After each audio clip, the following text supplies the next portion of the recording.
3 days into hijacking a dead kid's body, and I'm already having the worst week of my afterlife. Let me paint you the picture. I'm squatting in a rotting shack on the ass end of civilization. 5 clicks of mud road to the nearest town. 3 clicks to a forest that sounds like it wants to eat people. The air inside smells like burnt herbs, old leather, and something that's definitely a human organ giving up on existence. That last smell? That's old John. I guess you'd call him my guardian. But really I was just the discount labor he picked up from the orphan pile 5 years ago. Chop wood, skin animals, cook slop, real heartwarming father-son dynamic. Except now old John is dying on his bed because yesterday he picked a fight with a mutant steel bristle boar the size of a small truck. He poked its eye out. It poked a hole in his stomach. I'd call it a draw, but the scoreboard says otherwise because his guts are turning black and he smells like a dumpster behind a butcher shop. Stop fussing, Victor, he wheezes at me, blood foam bubbling from his mouth like the world's worst cappuccino. Then his eyes go wide. Not the peaceful, I see the light, wide. Something terrible is coming wide. That boar. It followed the smell of my rotting wound. It's here. Cool. Cool. Love that for me. And sure enough, outside in the thunderstorm, I can hear it. Thud, thud, thud. Something absolutely enormous grinding through the mud toward our little wooden coffin of a house. But old John isn't done with his dramatic exit speech. He grabs my wrist so hard his fingernails break skin and starts monologuing about his life regrets. How he almost became a Silver Star Ranger back in the day, missed it by 1 step, and spent his whole life rotting in this cabin being bitter about it. Take the Blackwood bow. In the cabinet. Live. And then he dies. Eyes wide open, staring at glory he never reached. Real cinematic stuff. Thunder crack and everything.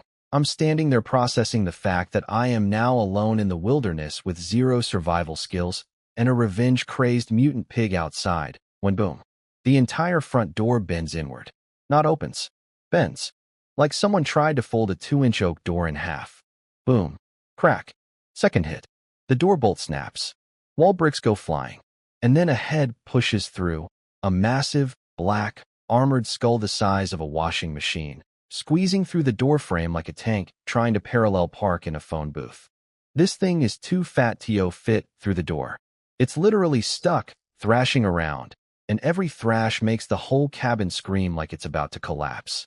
One eye is a black crater courtesy of old John. The remaining eye? Locked directly on me with pure, I will end your entire bloodline, energy. I grab a pitchfork. A gardening pitchfork. The one I use for turnips. Get out. I stab it right in the forehead, and clang. Metal on metal. Its bristles are literally steel armor. My pitchfork bounced off like I threw a chopstick at a battleship. My hands go numb. The boar does not appreciate the forehead boop. It rages harder, flips the door beam with its tusks, and half the roof caves in. Rain and tiles everywhere. It squeezes its front half inside. But I notice something. It's roaring with its mouth open. Mouth is soft. Mouth has no armor. Eat this. I javelin throw the pitchfork straight into its gaping maw. Direct hit. Sinks right into the tongue and gums. Beautiful. The pig goes ballistic, whips its head sideways, snaps the pitchfork handle, and the broken half clotheslines me across the shoulder. I fly backward into old John's cabinet like a rag doll. Pretty sure several bones are now in the wrong zip code. But guess what's in that cabinet? The bow. Old John's precious Blackwood hunting bow. His whole life's pride sitting there smelling like pine resin. I snatch it. Grab an arrow. The boar has spit out the broken fork and fully squeezed inside now. One bloody, eye glowing murder red. Hooves scraping the floor for its final charge. 5 meters between us. Even I can't miss at 5 meters. But here's the problem. I'm a noodle. I can barely pull this heavy bow halfway. A half-draw arrow on this thing's tank armor would be like flicking a rubber band at a refrigerator. Then I remember. The thing. The blue glowing text that popped up when old John died. Oh yeah, I have a cheat system now. When I touched his body, I got a word tag. Unfinished silver star. Basically old John's lifetime of regret condensed into a magical power-up. And right now it's sitting in my inventory labeled, ready to enchant. Old John, I really hope your dying grudge is worth something, because I am about to cash it in. I mentally slam that glowing orb into the bow. The bow goes insane. Silver-white cracks explode across the entire surface like lightning frozen in wood. The thing is literally destroying itself to give me one god-tier shot. The string suddenly pulls like butter. No, it pulls itself, dragging my arm back past full draw, past what should be physically possible. Damage 400%. Piercing effect. Weapon self-destructs after use. One shot. One chance. Bow dies after. The boar is charging. 1 meter away. I can smell its breath. It smells like death ate garbage and didn't brush. I don't dodge. I stare straight into that one furious eye. Die. I let go. The sound of that arrow launching drowned out the thunder. The bow didn't just fire, it detonated. The arrow became a silver meteor, so fast it didn't even leave an afterimage. It drilled straight into that boar's remaining eye and punched clean out the back of IT's skull. Brain confetti everywhere. The wall behind it got a lovely new paint job in red and white. The boar's massive corpse kept sliding forward on pure momentum like a derailed freight train and crashed right next to my legs. The floor literally bounced. 1 twitch, 2 twitches, then nothing. Critical hit. Brain penetrated. Boar deceased. Victor also nearly deceased. I'm sitting on the floor, right hand shredded and bleeding because, oh yeah, the bow exploded in my hands when it fired. Old John's precious life treasure, his pride and joy, reduced to splinters. My left hand is holding a broken stub of the grip like a sad little stick. But hey, mission accomplished. Old John's body is safe. That boar would have been a trophy kill even for a veteran adventurer, the kind of thing you brag about at the tavern for weeks. And I did it as a total noob with a gardening fork and a suicide bow. Someone give me a medal. Then I touched the dead boar's bristles because apparently I have zero pattern recognition about touching dead things, and got a green tag. Babble Barrier immediately regretted it. A tsunami of insane whispering voices crashed into my brain like 10,000 schizophrenic radios tuned to the Eldritch Horror channel. Gray fog swallowed my vision. Somewhere in the static, something was screaming, not angry screaming, but the my soul is being dissolved kind of screaming. My sanity meter went from green to blinking red in about half a second. I was this close to going full lunatic. Then my cheat system panel lit up like a flashbang and just muted everything. Like it reached into my skull, found the crazy demon whispers, volume knob, and cranked it to 0. Thanks, Golden Finger. Really earning your keep tonight. But the relief hit me so hard that my body just said, okay, we're done. Good night. And I collapsed backward like a sack of potatoes. Last thing I heard, the ceiling going, I've had enough of this. Crash. The other half of the roof caved in. Rubble, rain, broken tiles, everything came pouring down. By pure dumb luck, I'd fallen into the triangle between Old John's heavy oak bed and the corner wall, basically the one structurally sound pocket in this whole disaster zone. The falling beam caught on the bed frame and created a tiny shelter over both me and Old John's body. The universe was like, I'll destroy your house, your weapon, and your dignity, but I'll let you keep your life. For now, darkness, unconsciousness, done. Morning. Sunlight stabbing through my eyelids like it owes me money. I crack my eyes open and immediately regret having a brain because my head is pounding like a hangover from drinking battery acid. Dusty light beams are streaming through the giant hole where my roof used to be. The storm is gone. The air smells fresh and clean. If you ignore the overwhelming stench of dead pig and old blood, which I cannot. I push off the pile of broken wood and roof tiles I was apparently using as a blanket and do a full body check. Everything hurts. Nothing is missing. I'll take it. The cabin? Absolute war zone. Ankle-deep water everywhere. Furniture smashed to kindling. And right in the middle of it all, that enormous boar carcass lying there like a beached whale, taking up most of the room.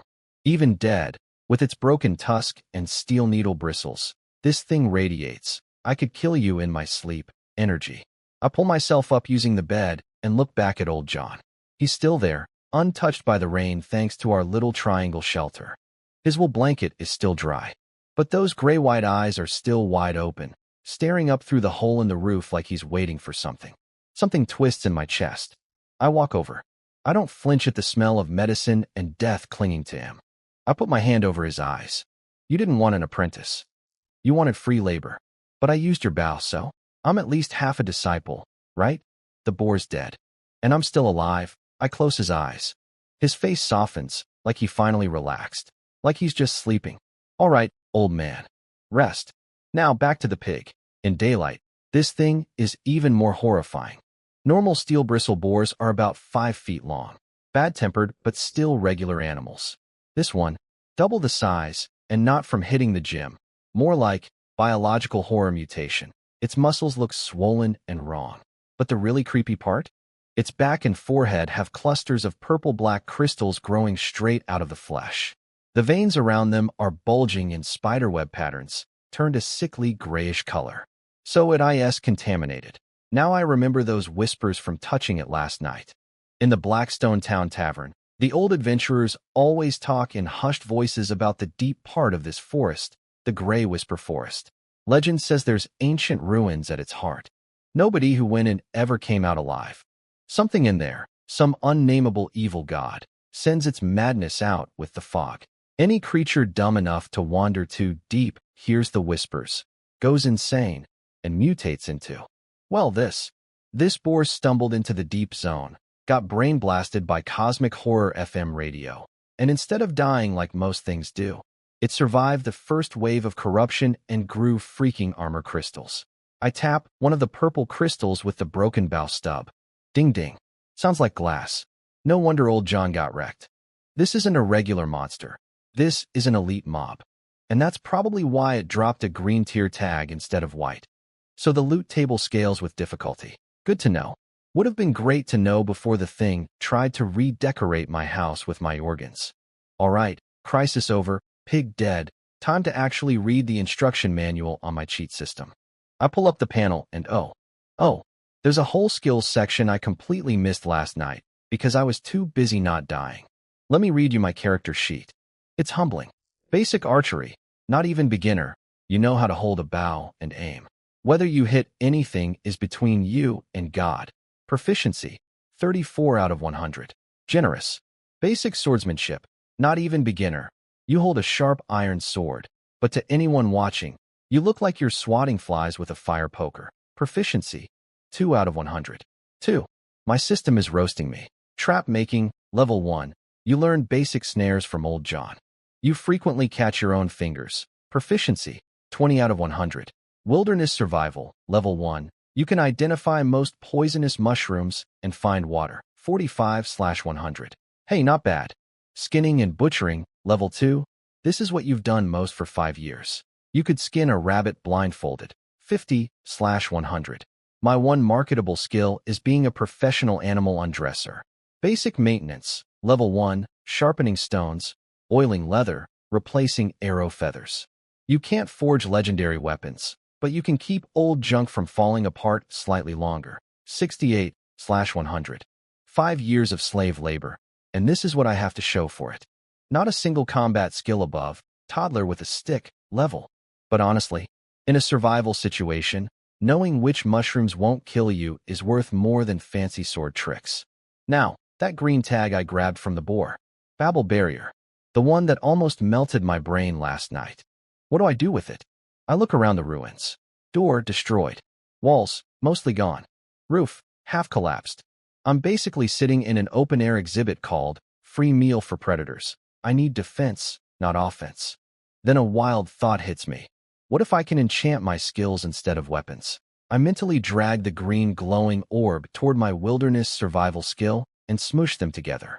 The orb melts into the skill name like butter on a hot pan, and after a moment, new skill unlocked. Static camouflage, level 2, a reverse application of the Babel barrier. Instead of blocking madness whispers, you emit them.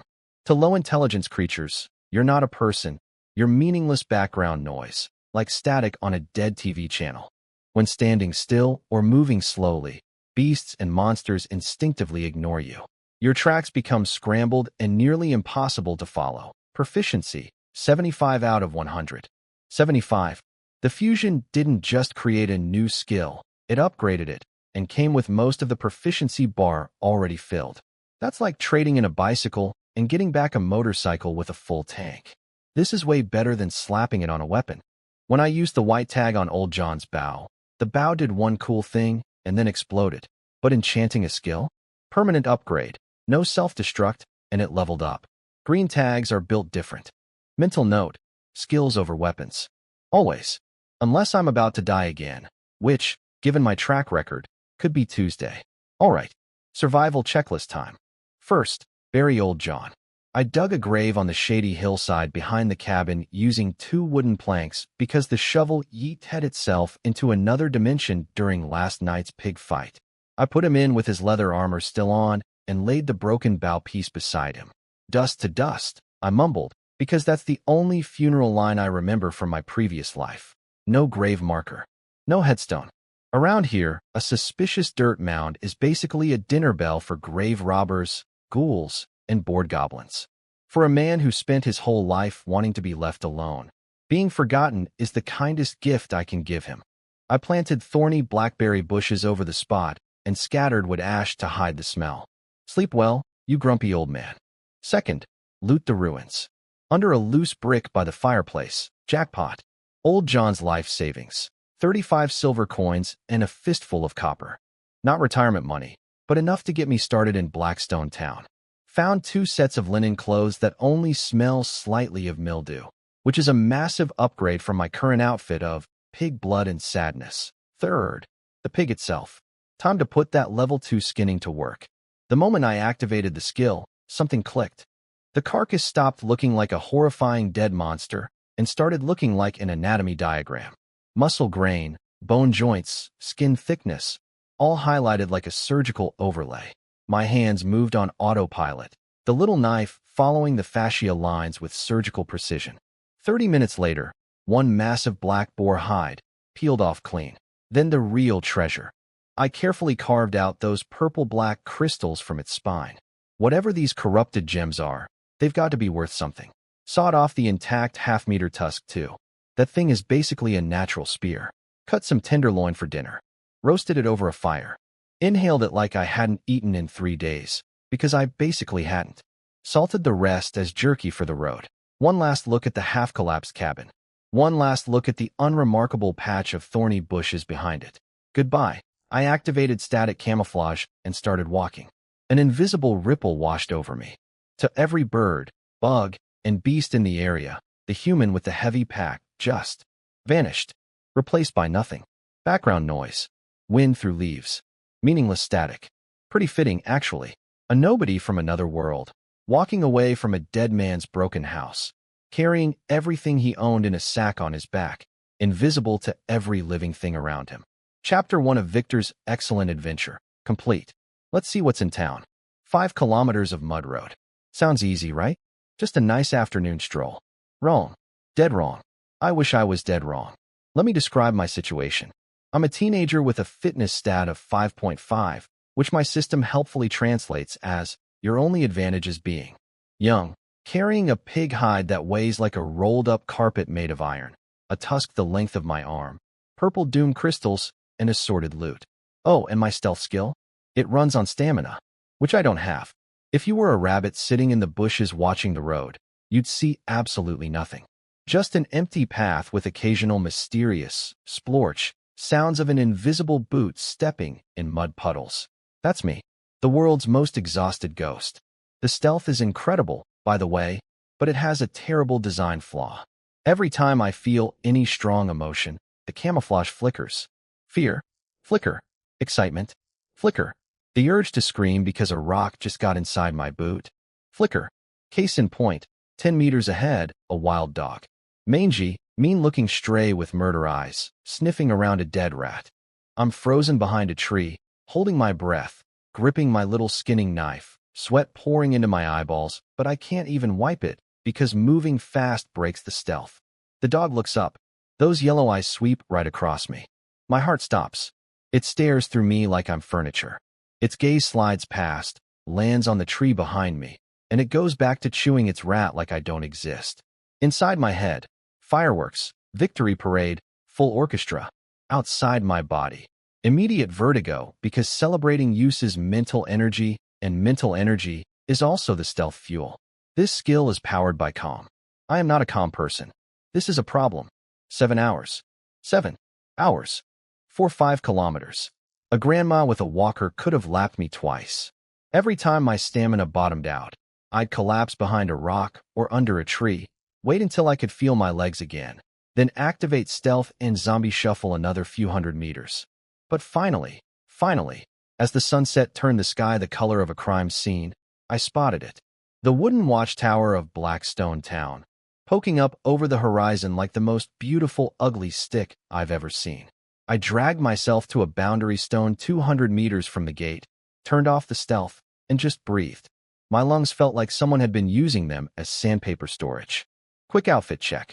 Linen shirt, soaked completely through with sweat. Presentable? No.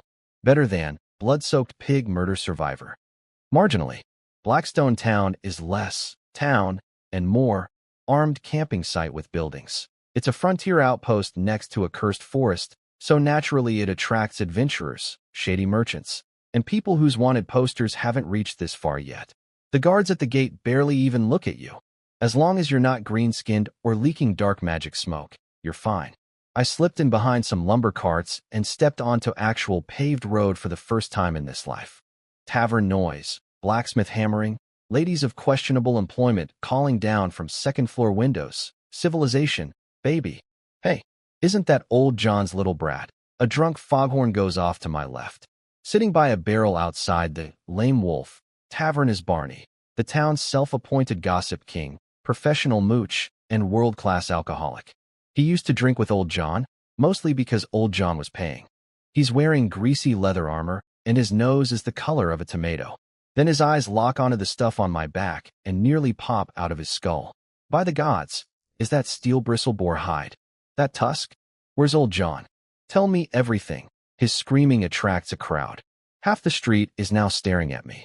And in this moment, my beautiful, pre-rehearsed, practice 500 times on the road master plan activates.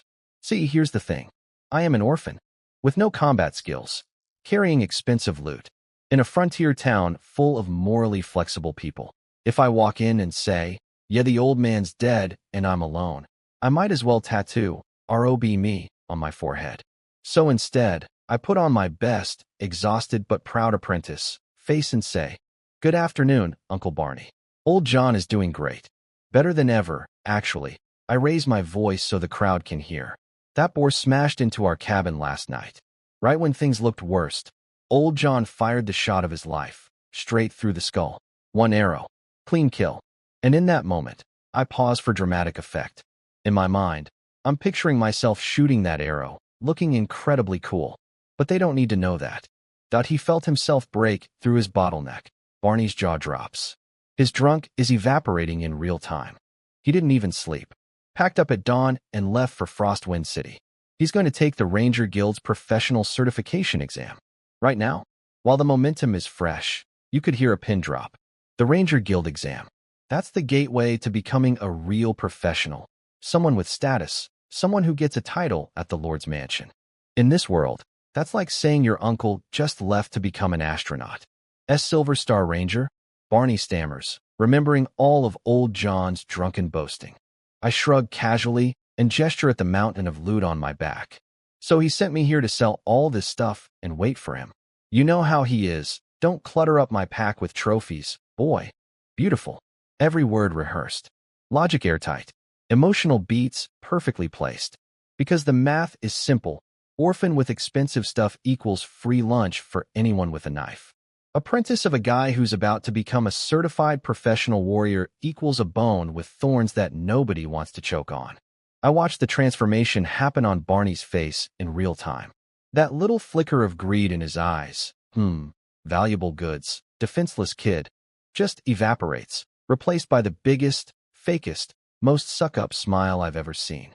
He slaps my shoulder like we're best friends. I knew it. I always said old John was destined for greatness. His archery was the best in town. I always said so.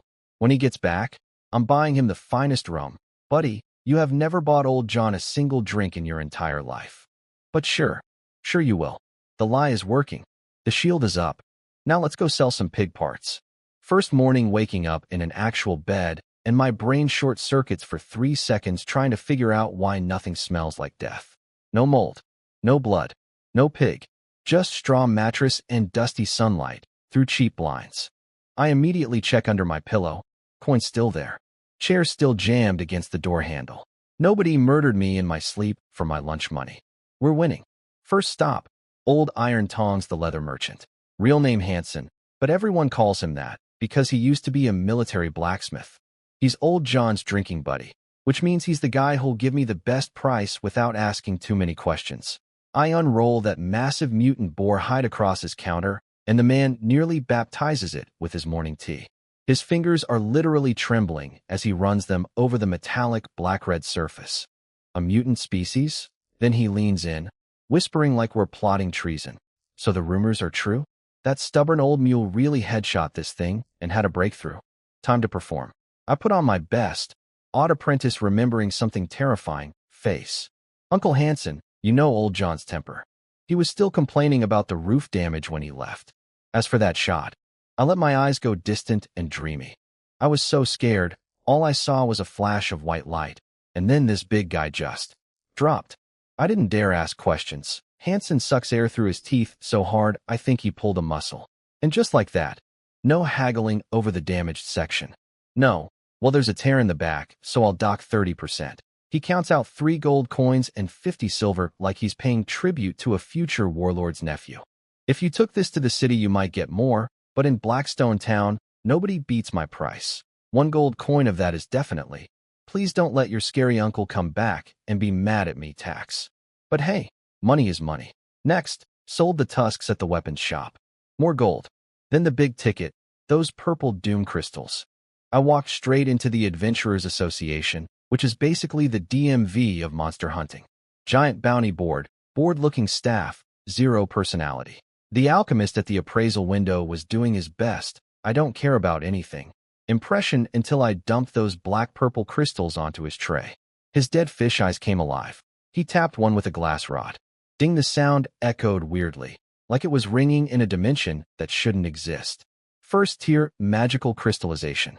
Mild psychic contamination radiation. He looked at me with 0 curiosity about where a teenager got corrupted monster crystals. True professional. Medium purity, but fresh and intact. Good material for berserker potions or necromantic spell catalysts. He didn't ask the source. I didn't volunteer. We understood each other perfectly. 820 grams. 8 gold coins and 20 silver, minus 50 silver processing fee. Walking out of that building, I patted my chest pocket and did the math. 14 gold coins. 14. In a world where a normal family of 3 lives on a few gold per year. I went from homeless orphan to suspiciously wealthy in less than 24 hours. All it cost was nearly dying, losing a house, and burying a grumpy old man. But I'm not stupid. This was a one-time jackpot. I can't exactly go fight another mutant elite boar every week. I'd be dead by Wednesday. This money needs to become power. Weapons shop. Small place with a sign that says, practical equipment. My kind of store. What do you need? Bow? Beginner-friendly recurve. Nothing too stiff. 2 quivers. 100 arrows. The owner looks at my noodle arms, grabs a plain elmwood recurve off the wall, and twangs it a few times. Black elm. 40-pound draw. Accurate within 100 meters. Tough. Hard to break. 80 silver. Arrows are 2 copper each. 100 for 1 silver, 50 copper. Throw in finger guards and an arm bracer. He stares at me for exactly 1 second. Then tosses a pair of rough cowhide guards on the counter. Deal. I love a man who doesn't waste words. Half an hour later, the public training ground on the west side of town. Big muddy field with wooden fences, a row of straw targets, and a 5 copper entry fee for all-day access. The place is crawling with wannabe adventurers hacking at each other with practice swords and shooting arrows at things they mostly miss. I set up at a corner target, strap on my gear, and channel my inner Old John. Side stance. Spread feet. Knock arrow. Draw string. In my mind, I'm replaying that legendary silver meteor shot from 2 nights ago. Pure coolness. Maximum badass energy. The guys resting nearby notice my form and perk up. Oh, this kid looks like he knows what he's doing. Twang. The arrow wobbles out of the bow like a drunk bird, draws a pathetic arc through the air, and plants itself firmly in the dirt. Next to the wrong target. 20 meters of pure embarrassment. Someone snorts. Hey buddy, did your arrow decide it's a pacifist? Hilarious. Really. Comedy gold. I'll be here all week. But here's the thing they don't know. I'm not just shooting arrows. I'm grinding. I pull up my panel. Archery proficiency, 35 out of 100. It was 34 before. That humiliating miss still counted as practice. The number went up. As long as the number goes up, I don't care if I look like an idiot. Second arrow barely clips the very edge of the target, hanging on by a thread of straw. Proficiency, 37. 2 points for actually hitting something. Now I understand the system. The more precise my form, the more points I get. It's literally a real-time feedback machine. Every shot tells me, yes, that adjustment was right, or no, that was worthless. It's like having a coach who communicates exclusively through a progress bar. Better form? Points go up. Sloppy? Nothing. I just need to pay attention to what works. So I grind, and I grind, and I grind. All afternoon, one arrow after another. Adjusting my elbow by an inch. Shifting my grip by a millimeter. Breathing differently. Standing differently. The laughing stopped around hour 2. Because here's what freaked everyone out. I went from missing 9 out of 10 shots to hitting 5 out of 10, and by sunset, I was putting every arrow on the target. Not bullseyes yet, but consistent hits. 0 misses. For someone who started the day whiffing into the dirt, that's not normal progression. That's, did he sell his soul to the archery gods, progression. My arms finally gave up around golden hour. I physically could not pull the string anymore. Half my arrows were gone, spent, broken, or buried in the ground from my early shame period. I checked the panel one final time. Basic archery, level 1, you've mastered the rhythm of breathing and drawing. You can't hit a bird in flight yet, but rabbits and grazing deer within range should start running. They're about to become dinner. Proficiency, 3 out of 100. Fresh level, clean slate, ready to climb again. A warm feeling washed through my aching arms, like the system was giving me a little healing pat on the back for leveling up. I stood there watching the sunset, bow in hand, sweaty and sore and grinning like an idiot. This is what grinding felt like back on Earth in video games. Except here, the stats are real. My arms are actually steadier. My eyes are actually sharper. This isn't fake XP on a screen. This is my actual body getting better. I could get addicted to this. 10 days of training montage. Cue the Rocky music. My life became the most boring graph in history. 2 points. 1 straight line. Wake up. Train. Sleep. Repeat. Every morning at 6, I force-feed myself 2 pounds of eggs drowning in butter and a slab of beef that's still mooing. Not because I'm a foodie, because I did the math. This is the minimum calories needed to keep my muscles from literally falling off my skeleton after what I put them through every day. 7 a.m., training ground. Pull bow until arms scream. Swing sword until hands bleed. Do it 1,000 more times. Watch the blisters pop, dry, and turn into calluses. Watch the calluses crack open and become new blisters. It's the circle of suffering. 8 p.m., crawl back to the inn like a zombie made of pain. Smear myself with this horrific green ointment that smells like Satan's armpit and burns like someone's ironing my skin. But it works. Next morning, the muscle damage that should have kept me bedridden just vanishes. This world's sports medicine is brutal but effective. And the results? Oh, the results. Archery level 3. Aiming is now unnecessary. Your body has memorized wind patterns and gravity. Draw, aim, release. It's as natural as breathing. Swordsmanship level 2. The clash of steel is no longer noise, it's rhythm. You can find gaps in an enemy's offense. In close combat, you're a genuine headache to deal with. 10 days ago, I couldn't hit a barn. Now I'm Robin Hood's less attractive cousin. But the grind is slowing down. Since yesterday, no matter how many perfect bullseyes I nail, even on moving targets, the proficiency bar barely budges. Shooting straw dummies can only take level 3 archery so far. I need real combat experience. And that's not even my biggest problem. My biggest problem is that my lie is rotting. It's been almost 2 weeks. Old John hasn't come back from his exam. People are starting to notice. At first it was friendly. Hey little Victor, when's your sharpshooter uncle throwing his victory party? Easy. Smile, lie, deflect. Got a letter 2 days ago, he passed. Just doing paperwork now. I even went to the post office and pretended to wire money to a fake address, telling people it was funds old John asked me to send for new equipment. Method acting at its finest. But lies are like cheap perfume. Eventually the stink underneath starts showing through. Now the questions have an edge. Still not back? Is the bureaucracy really that slow? Did that old coot take the money and run? Or maybe they're not asking anymore. They're probing. And worse, the mercenaries. Those hard-eyed, scar-faced guys who kill things for a living? They've started looking at me differently. It's a very specific look. The unattended wallet on a park bench, look. The teenager with gold coins and no bodyguard, look. In a lawless frontier town, having money and no protector isn't bad luck. It's a crime against yourself. The cold feeling hit me at dinner tonight. I'm in the inn's dining hall, cutting my stew meat, surrounded by the usual chaos of drunk adventurers and tobacco smoke, when a meaty hand slams onto my shoulder. Hey, kid, breath like a distillery explosion. A thick-necked mercenary, half-drunk, grinning the kind of grin that means, I'm about to rob you, but I'll pretend it's friendly. His fingers are digging into my shoulder bone way too hard for a casual greeting. Heard your uncle struck it rich in Frostwind City. How come you haven't bought the boys around? His other hand starts creeping toward my coin pouch. Lend me a couple silvers, yeah? I'll pay double when your ranger uncle gets BA. His hand never reached the pouch. I moved. Not panicking, not shoving. My body just slipped, like an eel.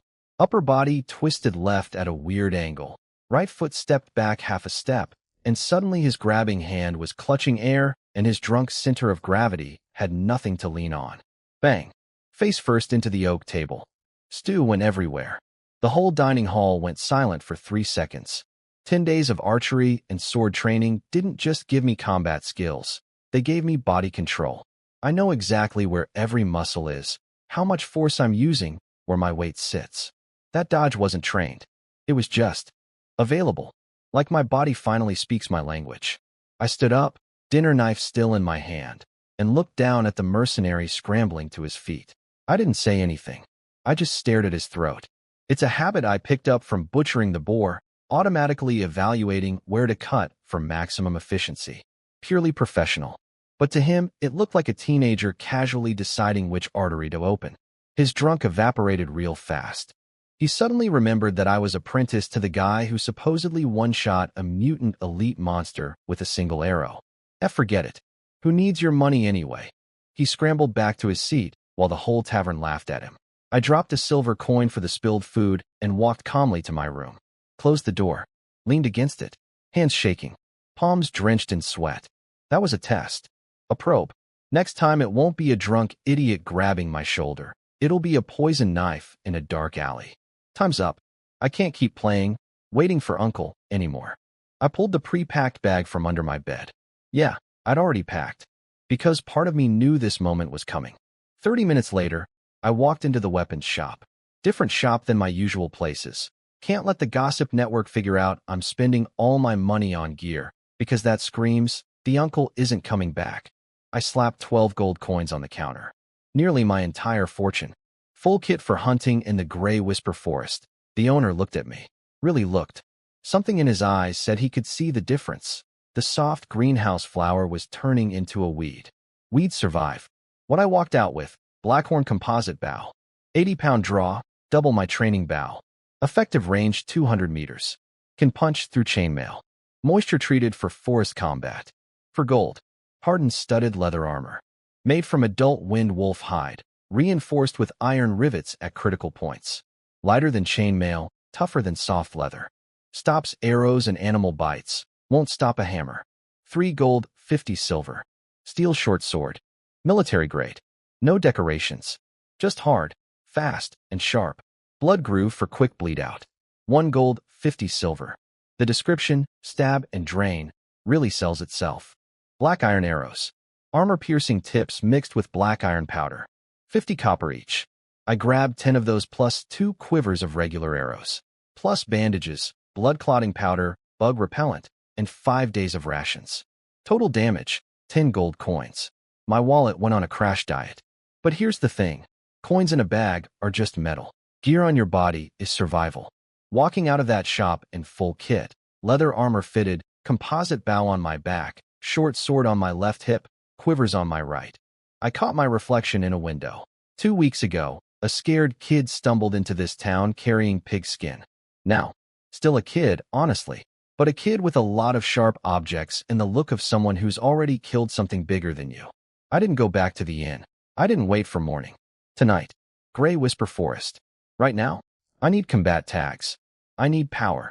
Because if I come back to this town empty-handed, the next chapter of my story gets written by someone else, with a knife, in a dark alley, over 14 gold coins worth of motive. Let's go hunting. The Gray Whisper Forest at night is the kind of place where even the bugs sound angry about being there. The second I crossed the tree line, marked by some old oaks that adventurers hacked white lines into. Basically the forests, you will die past this point, signs, everything changed. Temperature dropped. The air went thick with rotting leaves and pine, and every cricket sounded like it was screaming a tiny warning. I did not go deep. Let me be extremely clear about that. I am a level 3 archer with the body of an underfed teenager. To the real predators in this forest, I'm not a threat. I'm a snack. A crunchy little granola bar with a bow. Found a nice little rock alcove to camp in. No fire. Lighting a fire in this forest at night is basically sending a dinner invitation to every monster within 5 kilometers. Hey, free human, come and get it. Bring friends. Instead, I sprinkled bug repellent powder around my little rock fort and set up the most basic alarm system ever invented. Fishing line, 20 centimeters off the ground, connected to strings of dried bones and nutshells hanging from trees. Anything big walks through. Rattle, rattle. I wake up. That's the whole plan. Old John would have set up beautiful snare traps and clever nooses. I set up the caveman equivalent of tin cans on a string. But you know what? It works. I don't need to catch anything. I just need 2 seconds of warning to grab my sword and not die. Slept with the short sword hugged to my chest like a teddy bear made of murder. Every gust of wind through the treetops woke me up. 0 stars. Would not recommend this campsite on any review platform. Morning. Chewed some dry rations with cold water. My stomach cramped in protest because it had gotten used to the buttered eggs and beef back at the inn. Spoiled little organ. We're roughing it now. Deal with it. Objective for today, goblins. The Adventurers Association requires 5 goblin left ears to register as an apprentice adventurer. That's not just a title, it's a shield. With official adventurer status, the guild's protection rules kick in, and all those greedy mercenaries eyeballing my coin pouch suddenly have to think twice. Adventurers are valuable assets to Blackstone Town. You don't rob assets. You tolerate them. So I need ears. 5 little green ears. Let's go shopping. About an hour of careful tracking later, I found fresh footprints near some berry bushes. Tiny, half the size of a human palm. Pigeon-toed. Toes dug deep into the mud. 3. No, 3.5 sets. I rubbed some dirt between my fingers. Still wet. Fresh. One set of prints was notably deeper, either carrying something heavy or just a chunkier goblin. Followed the trail. Within minutes, a smell hit me that can only be described as meat left in a sewer for 3 days during summer. That's goblin body odor. They don't bathe. They don't believe in bathing. They are an offense against every nostril in existence. I crawled up behind a mossy hill and peeked over. 120 meters out, in a clearing, 3 green-skinned midgets were fighting over a dead rabbit. Classic goblin patrol. 2 scrawny runts with wooden clubs and rusty iron scraps for knives, currently biting each other's ears over who gets to eat the rabbit head. And 1 slightly bigger boy, about 4.5 feet tall, wearing trashy leather armor, carrying a bone club studded with wolf fangs. This one kicked the other 2 away and claimed the whole rabbit for himself. 1 mini-boss. 2 trash mobs. Distance, 120 meters. Wind, light southeast, in my favor. Perfect. I activated static camouflage and started creeping closer. At this range, my composite bow could kill, but for my first real combat engagement, I wanted guaranteed results. 110 meters. 100. 90. The big goblin suddenly jerked its head up. Those gross yellow eyeballs swept right across my position. I froze. I became a rock. I became air. I pushed down every drop of killer intent and thought about being furniture. The goblin's gaze slid past me. Sniffed the air. Nothing. Went back to eating. Now. I rose slowly. Drew the bow. Full draw. The level 3 archery targeting system locked onto the back of the mini-boss's unprotected skull like a laser sight. Released. Thwack. The black iron arrow, the armor-piercing one, because I'm not taking chances, entered through the back of its head and exited through its eye socket. pinning the thing to the dirt with a spray of red and white. It didn't even scream. Just stiffened and dropped like a sack of moldy potatoes. The other two goblins stared at their dead boss with their 3 collective brain cells, trying to process what just happened. Then they saw me, 90 meters away, standing in the open because the camouflage breaks the instant I attack. Wag, they charged. 2 screaming green midgets with rusty weapons, running straight at me, fury overriding fear because goblin math says, 2 versus 1 human equals we can take him. Goblin math is wrong. I didn't shoot again. I turned and ran. Activated camouflage mid-sprint. Here's my brilliant strategy, which I've named the kite method. Shoot, vanish, reposition, shoot again. Repeat until everything green is dead. By the time those 2 idiots covered half the distance to where I'd been standing, I was already gone. Vanished. Poof. Their tiny walnut brains could not compute how a whole human disappeared on flat ground. They stopped, looked around, started poking the air with their sticks like confused children. Meanwhile, I'm pressed against a giant redwood tree behind them, catching my breath. My lungs are on fire. Sprinting in stealth mode still costs stamina, but I peek around the trunk and see 2 goblins with their backs to me, whacking at nothing. Backs turned. Beautiful. 2 regular arrows this time. No need to waste the expensive ones on these clowns. Thwip. Arrow 1 went through the left goblin's neck. Blood fountained out like a garden sprinkler. It grabbed its throat, made a sound like a broken accordion, and crumpled. The last goblin broke. It couldn't see me. Its friends were dying from invisible arrows. Whatever tiny courage existed in its green little heart shattered into dust. It shrieked, dropped its rusty knife, and bolted into the forest. Running? I stepped out from behind the tree. No rush this time. I tracked the fleeing green blur with my bow sight, calculated the lead distance, and released. The arrow traced a beautiful arc through the dappled morning light and caught the goblin square in the back. It stumbled forward like someone shoved it, slid 2 meters through the leaves, and stopped moving. Forest, quiet again. Just me breathing hard in the middle of 3 green corpses. No system fanfare. No victory music. No glowing, kill confirmed, banner. The panel just sat there showing a few points of archery proficiency gained. Like, yeah, that happened. Whatever. Anticlimactic? Sure. But I'm alive and they're not. So I'll take the quiet victory. Now, the moment of truth. I touched the mini-boss's body, hoping for a tag drop. Nothing. Touched the second body. Nothing. Third. Nothing. Are you kidding me? 0 tags from 3 kills. These things are too weak. Looking back, my first tag came from a dying veteran hunter with decades of experience, and my second from a mutant elite monster that survived cosmic horror radiation. Goblins are apparently the bottom of the loot table. They're so pathetic that my system doesn't even acknowledge them as worth extracting anything from. Need something with extraordinary qualities to trigger tag extraction. Goblins have 0 extraordinary qualities. Their only quality is smelling bad and dying easily. Disappointing, but the mission isn't about tags today. It's about ERS. I pulled out my skinning knife. Cutting goblin ears feels exactly like slicing raw rubber soaked in warm blood. My stomach tried to file a formal complaint, but I overruled it, sliced off 3 left ears, wrapped them in cloth, and dropped them in my pack. 9 a.m. 3 ears down, 2 to go. I waxed my bowstring, reactivated camouflage, and slipped back into the shadows. The kite strategy works. Shoot, vanish, relocate, shoot. Against creatures with walnut-sized brains, it's practically cheating. And I am completely okay with cheating. 2 more ears. Then I'm an adventurer. Then those mercenaries in town can think twice before reaching for my coin pouch. Let's find more green things to make dead. Humans adapt to killing disturbingly fast. That's the lesson of day 3 in the forest. 3 days. That's all it took for me to go from, oh God, I have to cut off ears, to, la-dee-da, another goblin, another ear. What's for lunch? My backpack has 17 goblin left ears in it.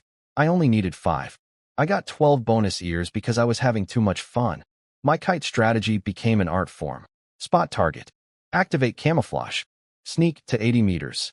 Shoot face. Combat roll. Re-stealth. Reposition. Finish off survivors. It's like playing a shooter game with wall hacks and aimbot against NPCs that share 1 brain cell between them. Discover cloak, close headshot dodge, cloak, relocate, cleanup. I am the invisible sniper. The green things never even know what hit them. Day 4 morning. I'm sitting on a fat tree branch, swinging my legs, eating roasted rabbit, sunshine on my face, feeling like the king of the forest. The outer zone of Grey Whisper Forest? Puffed. Easy mode. This is the part of the story where the narrator would say, and that's when he got cocky, and the narrator would be right, because I was getting dangerously full of myself. My rational brain was waving red flags and my ego was using them as party streamers. I was literally about to head back to town and register as an adventurer when boom. A sound like God punching the ground. Trees snapping. The earth shaking under me. Something very large and very angry, deeper in the forest. Smart Victor says, that is not your problem. Leave. Now, stupid Victor says, but what if there's loot? Guess which Victor won. I cranked static camouflage to maximum and gecko crawled toward the sound like the world's greediest lizard. 500 meters deeper, the temperature spiked and the air started smelling like sweet rotting meat. I pushed through some bushes and my scalp went numb. 2 titans were fighting in a clearing. In the left corner, a giant snake as thick as a barrel with purple-black scales and, oh, this is fun, 2 heads. Both heads were spewing corrosive poison fog like organic chemical weapons. In the right corner, a massive wolf, ash-blue fur, at least twice the size of a normal wind wolf, with visible streams of green wind energy swirling around its legs. Every swipe of its claws launched crescent-shaped wind blades that cut through rocks and trees like a hot knife through warm butter. Third-tier magical beasts. Twin-head rot viper and storm ridge wolf. Third tier. These things have mastered elemental powers. Their bodies are magic circuits. Even a fully equipped veteran adventurer team would think twice before fighting one of these. And there's 2 of them going at it like a kaiju movie. The wolf was losing. It was clearly poisoned, movements getting sluggish, belly torn open and bleeding everywhere. In a last desperate move, it opened its jaws and launched an energy ball brighter than its own body directly at the snake. Kaboom! The snake went flying. But instead of pressing the advantage, the wolf turned tail and ran. Right toward me, limping, bleeding black poison blood, dragging a broken leg. The snake, also injured and apparently not wanting to chase toward the forest edge where humans might be, slithered back into the dark. And here's where my brain committed treason against my survival instincts. I looked at that dying, poisoned, magically exhausted, 3-legged wolf stumbling away, and my eyes turned into gold coin symbols like a cartoon character. Third-tier, magical beast materials.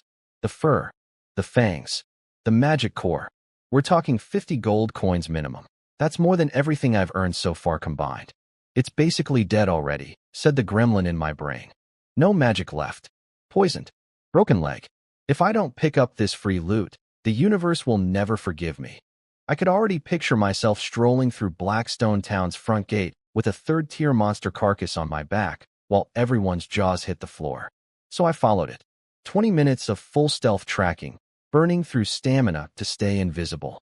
The wolf finally collapsed by a dried riverbed, sprawled on the rocks, gasping, black toxic blood pooling underneath it.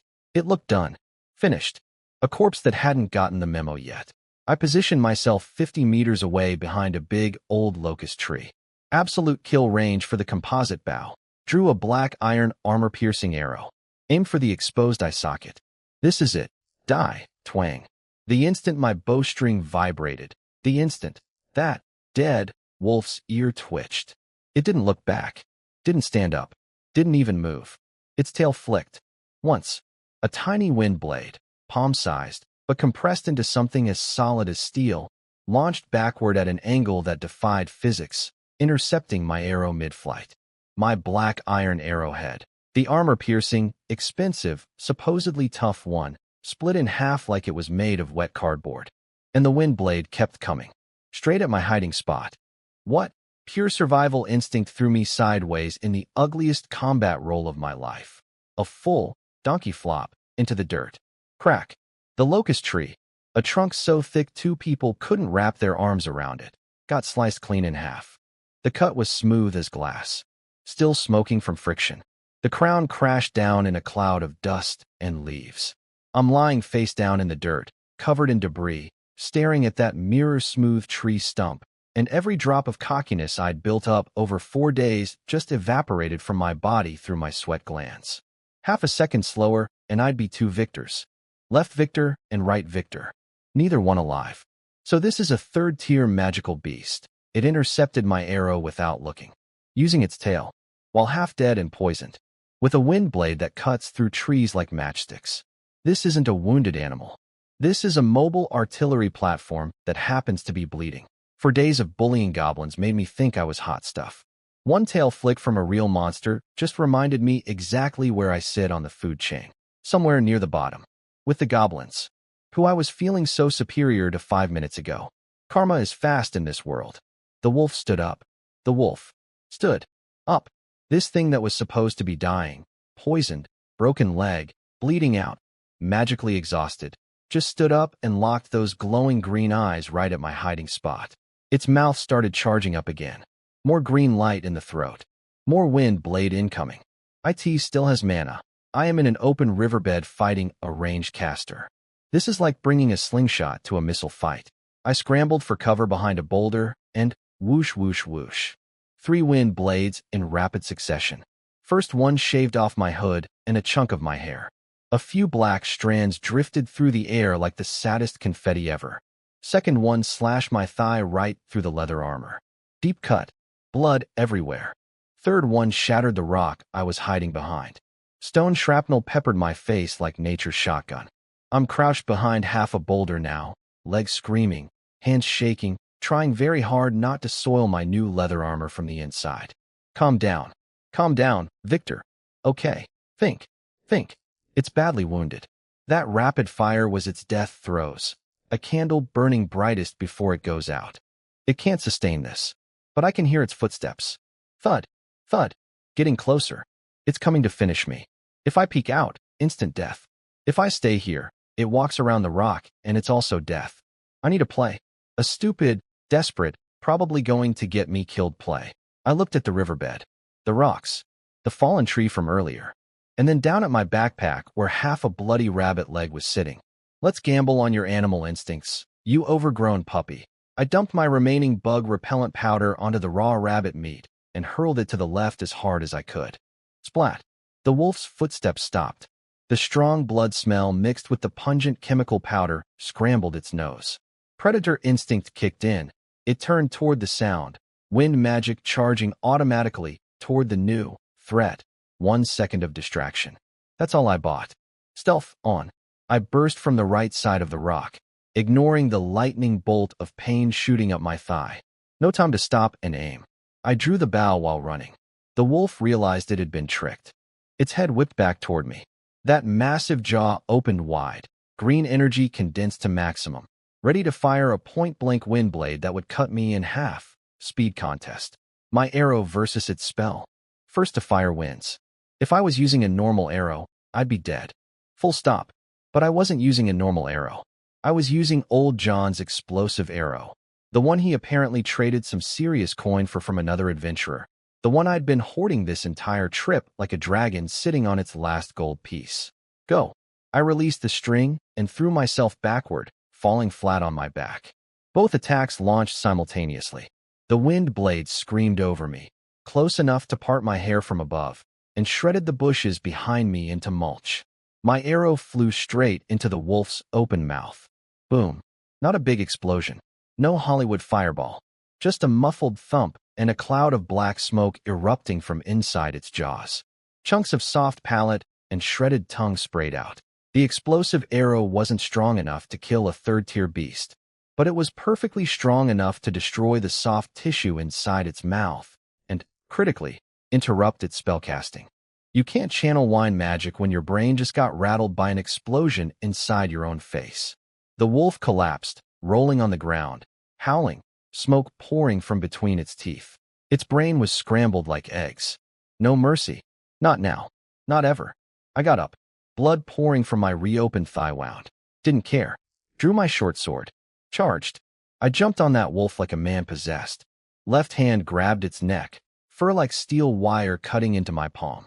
Right hand gripped the sword in reverse and found the belly wound the snake had already torn open. Stab. Stab. Stab. Hot wolf blood sprayed across my entire face. I couldn't see. Didn't matter. Kept stabbing. The wolf thrashed. Its claws raked down my back. Leather armor caught most of it, but a few got through. I felt hot lines of pain carve into my skin. I didn't let go. In that moment, I was less human than it was. I was a feral thing clinging to a dying monster, stabbing like my life depended on it, because it absolutely did. One more twitch. Two. Then, stillness. The green light in its eyes faded like a TV switching off. I rolled off the corpse and lay on my back in the rocky riverbed, staring up at the blue sky through the gap in the canopy where the wind blades had pruned the trees. Ha ha. The laugh came out dry and cracked, then turned into violent coughing. I was shaking. My whole body was trembling like a leaf in a hurricane. 3. Tear. Beast. If it hadn't been pre-poisoned and half-dead from fighting the snake, I'd be a corpse. If it hadn't been out of mana from that energy ball attack, corpse. If I didn't have that one explosive arrow, corpse. All according to plan? What plan? That was 90% panic and 10% dumb luck, and I am never doing this again, I said, lying in a pool of mixed human and wolf blood, knowing full well I'd absolutely do it again if the loot was good enough. 10 minutes of lying there like a broken toy. Then I dragged myself up, poured stinging powder on my thigh wound, wrapped it in bandages, and pressed my blood-soaked hand onto the wolf's shattered skull.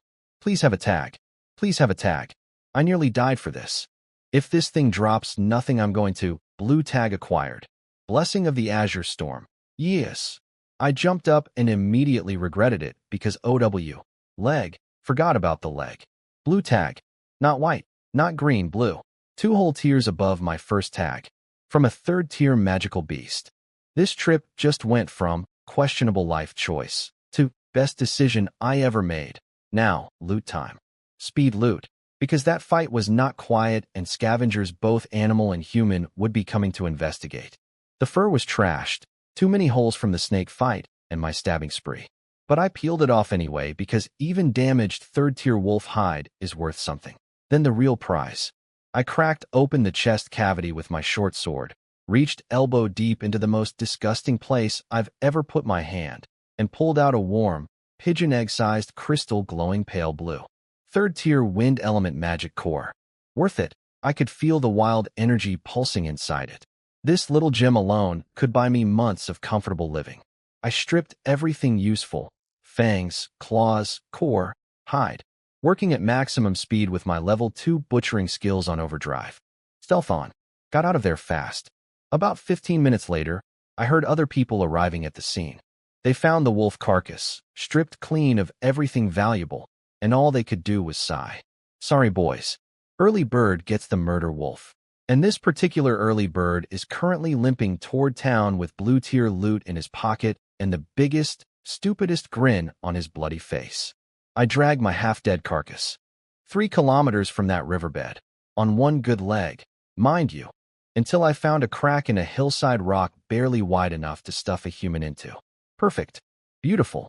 The Ritz-Carlton of, please don't let anything eat me tonight. Back against solid rock. Only one narrow way in, and I set up my tripwire alarm bells with the precision of a man who just learned what happens when you get cocky in a murder forest. Triple-checked every wire. Every angle. Every bell. Good enough, days are over. Then I collapsed against the cold stone, soaking in my own sweat, chewing bread that tasted like a brick had a baby with a rock, washing it down with water so cold it made my teeth hurt. I looked at my thigh. The wind blade cut was deep enough to see bone. 2 inches to the left, and it would have hit the artery. I'd have bled out in 90 seconds on a riverbed, surrounded by goblin ears and wolf guts. 3 days ago, I was sitting in a tree eating rabbit like the king of the forest. Now I'm hiding in a crack in the wall like a wounded rat. Humble pie. Served. Eaten. Digested. But you know what makes everything better? Opening your loot. I pulled up the panel and looked at my shiny new blue tag. Blessing of the Azure Storm. When I received it, I got a highlight reel of the wolf's entire life, running through the forest, hunting, fighting, mastering wind magic. Somewhere in those memory fragments, I felt exactly how those wind blades worked. The raw speed, the cutting power, the way wind becomes a weapon. Now, what do I enchant? Didn't even think twice. slapped that blue beauty straight onto basic archery. The fusion took a moment. Then, Azure Storm. Guerrilla Archery, Level 4. Draw like pulling wind. Release like riding clouds. Effects. The breath of Azure Storm assists in correcting arrow trajectory mid-flight and boosts range by 30%. After releasing, wind energy flows from fingertips to ankles, providing an explosive burst for dodging. Leap backward or sidestep at lightning speed, ensuring the enemy's counterattack always lands where you were, not where you are. I read that 3 times to make sure I wasn't hallucinating from blood loss. This skill is literally the kite strategy turned into a superpower. Shoot and auto-dodge built into one action. Fire an arrow, and the wind moves you out of the way before anyone can hit back. It's like the universe looked at my cowardly hit-and-run fighting style and said, "Here, let me make that into an actual martial art for you." And the stats. Oh mama, the stats.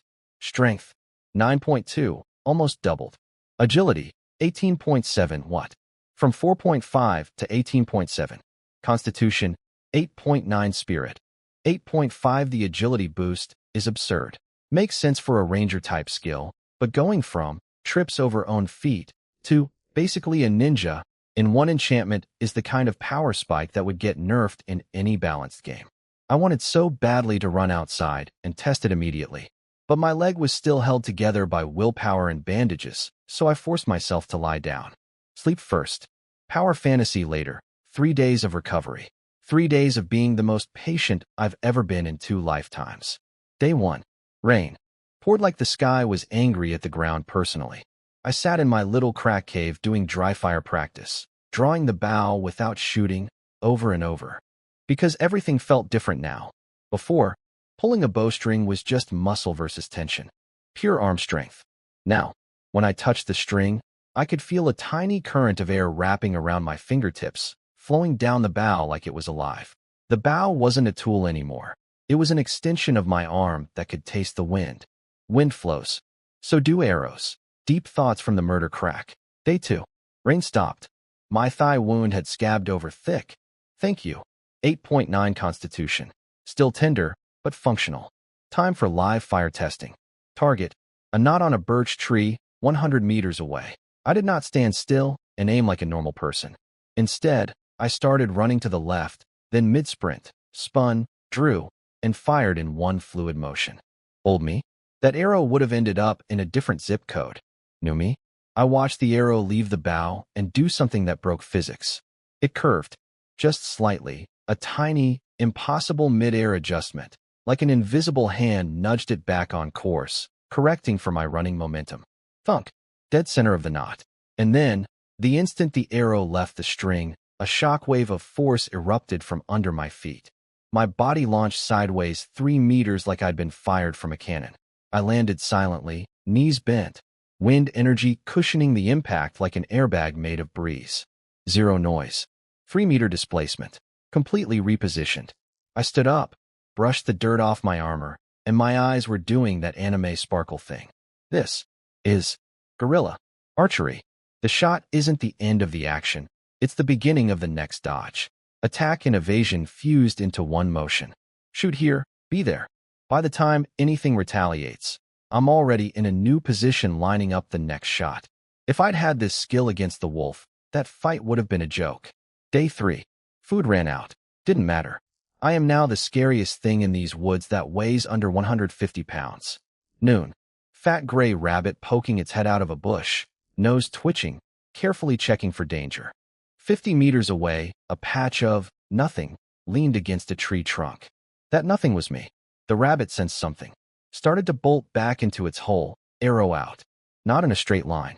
The arrow curved around a tree branch that was in the way, riding a whisper of wind, and pinned the rabbit through the neck. Simultaneously, my body backflipped off the ground, landed on a tree branch above, and melted into shadow. Gone. One motion. Kill confirmed. Position changed. No wasted movement. I dropped down, picked up the twitching rabbit, and smiled. 3 days. Wound healed. Skill mastered. Groceries acquired. I did a final gear check. Composite bow, strung and ready. Arrows, fewer than I started with, but each one polished mirror bright. Short sword, hip mounted. Wolf magic core, tucked against my chest in its cloth bag. 17 goblin ears, still gross, still in the pack. Time to go home. I pulled up my hood, hiding eyes that had become sharper and darker than the kid who first walked into this forest a week ago. The wind blew through the treetops, and a shadow slipped between the trees, heading toward Blackstone Town without making a single sound. That shadow used to be a scared orphan with a pitchfork. Now it's something else entirely. 4 p.m. Peak rush hour in Blackstone Town. Adventurers coming home. Merchant caravans lining up. Cheap beer smell leaking from every tavern window. Maximum audience. Perfect. I timed this entrance like a Broadway premiere. I walked through the south gate nice and slow. Not because I was tired. Okay, partially because I was tired, but mostly because of the enormous thing on my back. A linen-wrapped package the size of a small boulder, perched on top of my already stuffed backpack like a nightmare cherry on a trauma Sunday. A gust of wind caught the wrapping and peeled back a corner. A flash of cold, storm blue fur caught the sunset light. The two cart horses nearest to me lost their minds. Rearing up, eyes rolling white, hooves flailing, nearly flipping an entire cargo wagon. The driver was screaming curses, whipping the reins. No idea why his animals suddenly decided today was a great day to audition for a rodeo. Animals know. They can smell apex predator even when it's dead. The crowd turned to look, and the entire gate area went quiet like someone hit the mute button on reality. It was a wolf head the size of a millstone, even dead and dried, with blackened blood crusting the neck stump and the light gone from its eyes. This thing radiated. I was at the top of the food chain, and you should be grateful I'm not alive right now. Energy. And the fur, not regular wolf gray. A deep, noble indigo blue, like a piece of the sky after a storm had been stitched into an animal. Is that a shadow wind wolf? That kid can take down second-tier beasts now. Look at the fur color, you idiot. That's a Storm Ridge wolf. Third tier. Boss class. Third tier. The whispers spread like wildfire. In this forest, second-tier elites make veteran adventurers run away. Third tier? That's professional only. Bring your best team. Update your wolf first territory. And here's a teenager carrying one on his back like groceries. I kept my face completely blank. Didn't acknowledge a single stare. Just adjusted my shoulder strap and walked through the crowd while the dead wolf's aura cleared a path better than any bodyguard could. Now, I didn't come straight here with this head. When I first butchered the wolf a week ago, I was way too injured to carry something this heavy all the way back. So I buried it. Marked the spot. Came back this morning to dig it up specifically for today's performance. But before going to the Adventurers Association, I had a detour to make. I turned down a back alley that smelled like sour dishwater and bad decisions. The alley behind the Lame Wolf Tavern, favorite hangout of every bully, lone shark, and I'll rob the orphan kid, mercenary in town. And there they were. The same crew that had been circling me for days. The same meat-faced thug who grabbed my shoulder at dinner. Currently squatting against a wall, half drunk, bragging about yesterday's exploits. Hey, heard old John's brat still hasn't come back? I bet the old man's dead. Tonight we should. His sentence died in his throat. He felt it before he saw it. That cold feeling crawling up the spine. He looked up and met my eyes. Black. Calm. Absolutely empty of emotion. I stood 3 meters away. Said nothing. Drew no weapon. I just turned slightly, so the wolf head on my back faced them directly. That massive, terrifying skull stared right at them with dead blue eyes, jaws frozen mid-snarl, looking like it could come alive and unleash a hurricane at any moment. Clank. Someone's cheap wine cup hit the ground and shattered. Every drop of alcohol evaporated from their bloodstreams simultaneously. They stared at me, then at the head, then at me again, and their bodies involuntarily pressed backward against the wall like a row of startled quails trying to phase through brick. I pulled my hood up and walked away. Didn't say a single word. In Blackstone Town, a monster's head speaks louder than any threat ever could. Message delivered. Message received.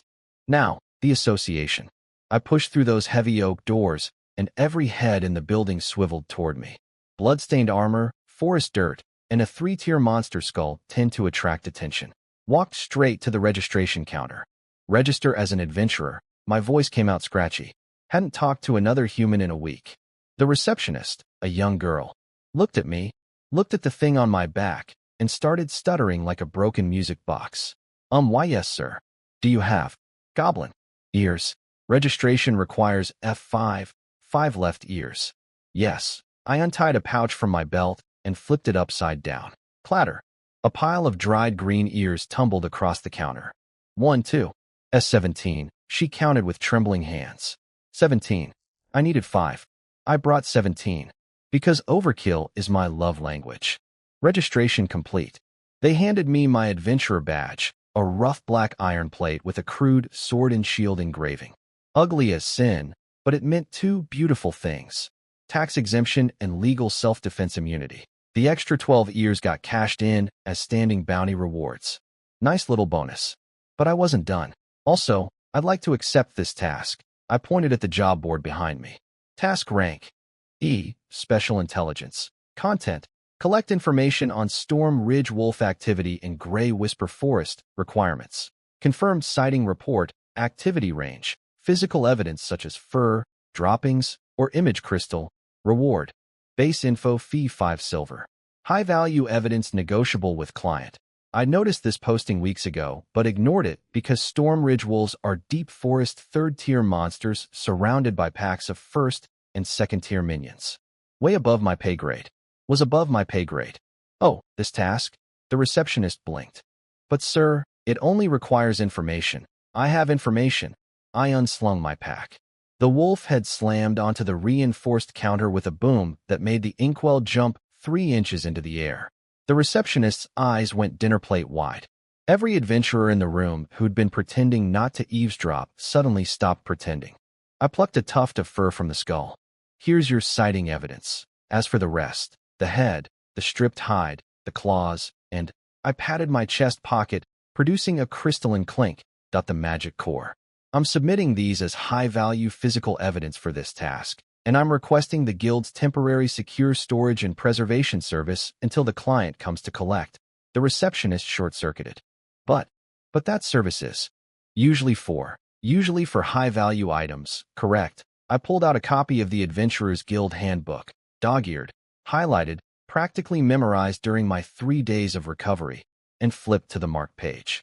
Per Chapter 4, Article 12, for designated special tasks where evidence is valued over 50 gold coins, the Guild is obligated to provide top-tier security storage free of charge to prevent evidence damage or theft before handover. I looked at the wolf head. Looked at the receptionist. These items exceed 50 gold in estimated value. Is there a problem? There was no problem. Every word was technically correct, legally airtight, procedurally flawless. But what I'd actually just done was turn the Adventurers Guild into my free personal bank vault. Renting a safety deposit box in town big enough for a wolf head this size? 1 gold coin per month, no transport security included. But by filing this as task evidence, the guild now has to guard it with maximum security at 0 cost to me. Anyone who touches it is picking a fight with the entire guild. I just outsourced my bodyguard problem to the most powerful organization in town for the price of 1 piece of paperwork. Somewhere behind me, a veteran adventurer with a pipe burst out laughing. This kid, this absolute genius, saved his money and hired the biggest bodyguard in town.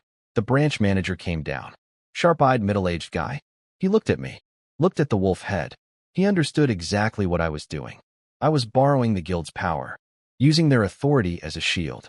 A tiny ant carrying a gold brick through a crowd of thieves, so the ant convinced the biggest guy in the room to hold the gold for him. The manager smiled. Process it. Highest security tier. And send word to the client in Frostwind City immediately. The Storm Ridge Wolf Trail has been found. The client showed up fast. One day I'm filing paperwork. Next day there's a butler in a tailcoat sitting across from me in the VIP room on the 2nd floor. A floor. That's normally professionals only, but got temporarily unlocked because apparently bringing in a 3rd-tier monster head earns you the fancy tea treatment. This guy was dripping with aristocracy. Hair slicked back so perfectly it could deflect arrows. Gold-rimmed monocle. Tailored black suit without a single wrinkle. Every movement screamed, I have more money than your entire town. He examined the wolf head and the magic core like a jeweler appraising diamonds. Preservation is excellent. Especially this core. The wind element structure is remarkably stable. I sat on the velvet sofa with my back straight, Giving my best, I do this every Tuesday, energy. Got lucky, I said. 2 words. Cool guys don't monologue. The butler smiled, the kind of smile that says, I know you're full of it, but I respect the performance. He pulled out a silk coin purse and slid it across the table. Including the claws and hide, 145 gold coins total, 145 gold coins. My heart skipped a beat, so hard it almost left my chest cavity. Old John saved his entire life and left me 35 silver. I can't even do the conversion without getting dizzy. But my face? Stone. Absolute granite. I picked up the bag, felt the weight, nodded once. Fair price. Thanks. Internally, I was doing backflips while fireworks went off behind my eyeballs, but externally, I was cooler than the wolf's wind magic. The butler stood, adjusted his already perfect cuffs, and dropped the real bomb. Victor, the Clement family appreciates capable individuals. If you ever come to Frostwind City, look me up. Noble family connection. Acquired. Through the window, I watched him climb into a luxury carriage with a violet crest. And outside the association, every single person who'd been plotting to rob me watched that carriage roll away and collectively decided that maybe, just maybe, messing with the kid who has noble backing was a bad career move. Threat level to Victor. Reduced to 0. Now, time to go shopping. 145 gold coins is a lot of money. You know what it isn't? A lot of money when you're trying to buy gear that keeps you alive in a murder forest. First stop, the alchemy shop, bottle of truth. I walked in, browsed for way too long, then slammed down 90 gold coins for something the size of my palm. A tiny, ugly, gray leather pouch. Minor spatial satchel, alchemical product. 1 cubic meter of internal storage. Basically a walk-in closet that fits in your pocket. And time moves slower inside, so food doesn't rot and potions don't evaporate. 90 gold. For a pouch.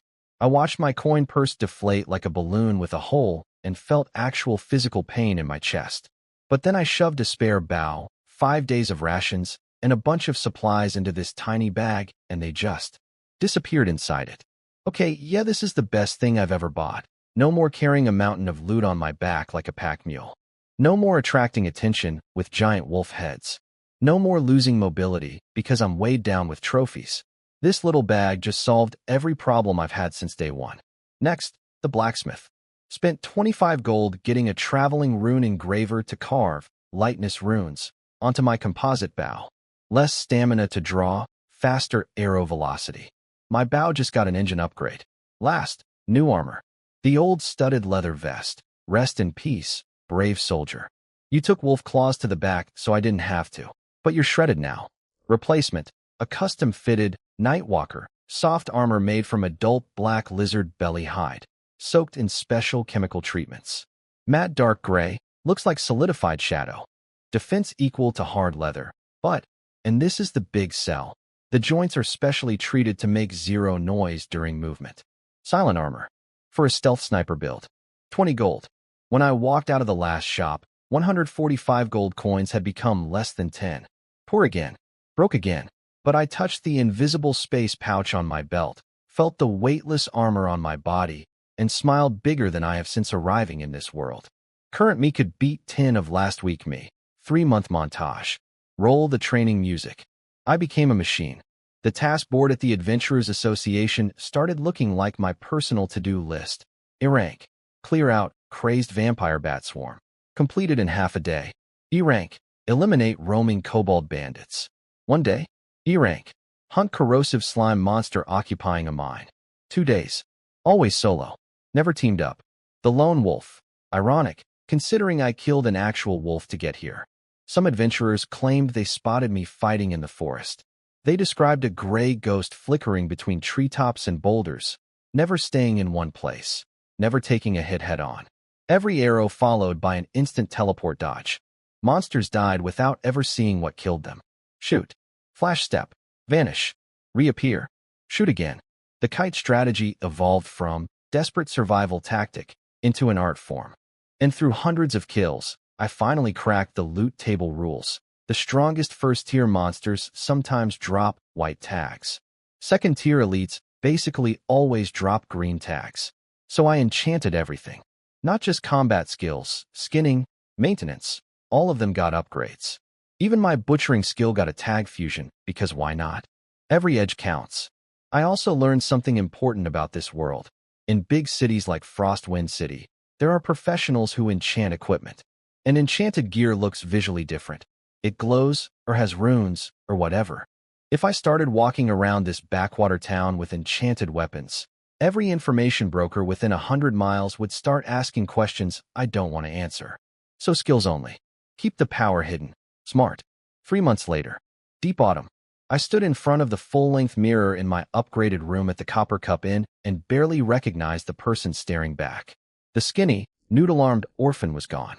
3 months of daily combat plus unlimited magical beast protein had sculpted me into something lean and coiled. Not bulky, but dense. Like a drawn bow wrapped in quiet muscle. The crude black iron adventurer badge was gone too. In its place, a bronze tier badge with a warm metallic sheen. Earned with a mountain of monster corpses. Guerrilla archery, level 6. Every other skill, enchanted and upgraded. Stats, through the roof compared to that pathetic 5.3 strength kid who fought a boar with a pitchfork 4 months ago. If I met that half-dead Storm Ridge wolf again today, that fight wouldn't even be close. But I'd also hit a ceiling. Bronze rank and black iron rank adventurers can only take E and F rank missions, basically pest control. The tasks are getting too easy. The proficiency gains are slowing. The money is decent but not transformative. Time for the next step. 1 week from now, the Silver Rank Qualification Trial, hosted by the Adventurers Association. Bronze tier required to apply. I applied. 4 months ago, I was an orphan with a pitchfork, fighting a pig in a collapsing house. Now I'm going for silver.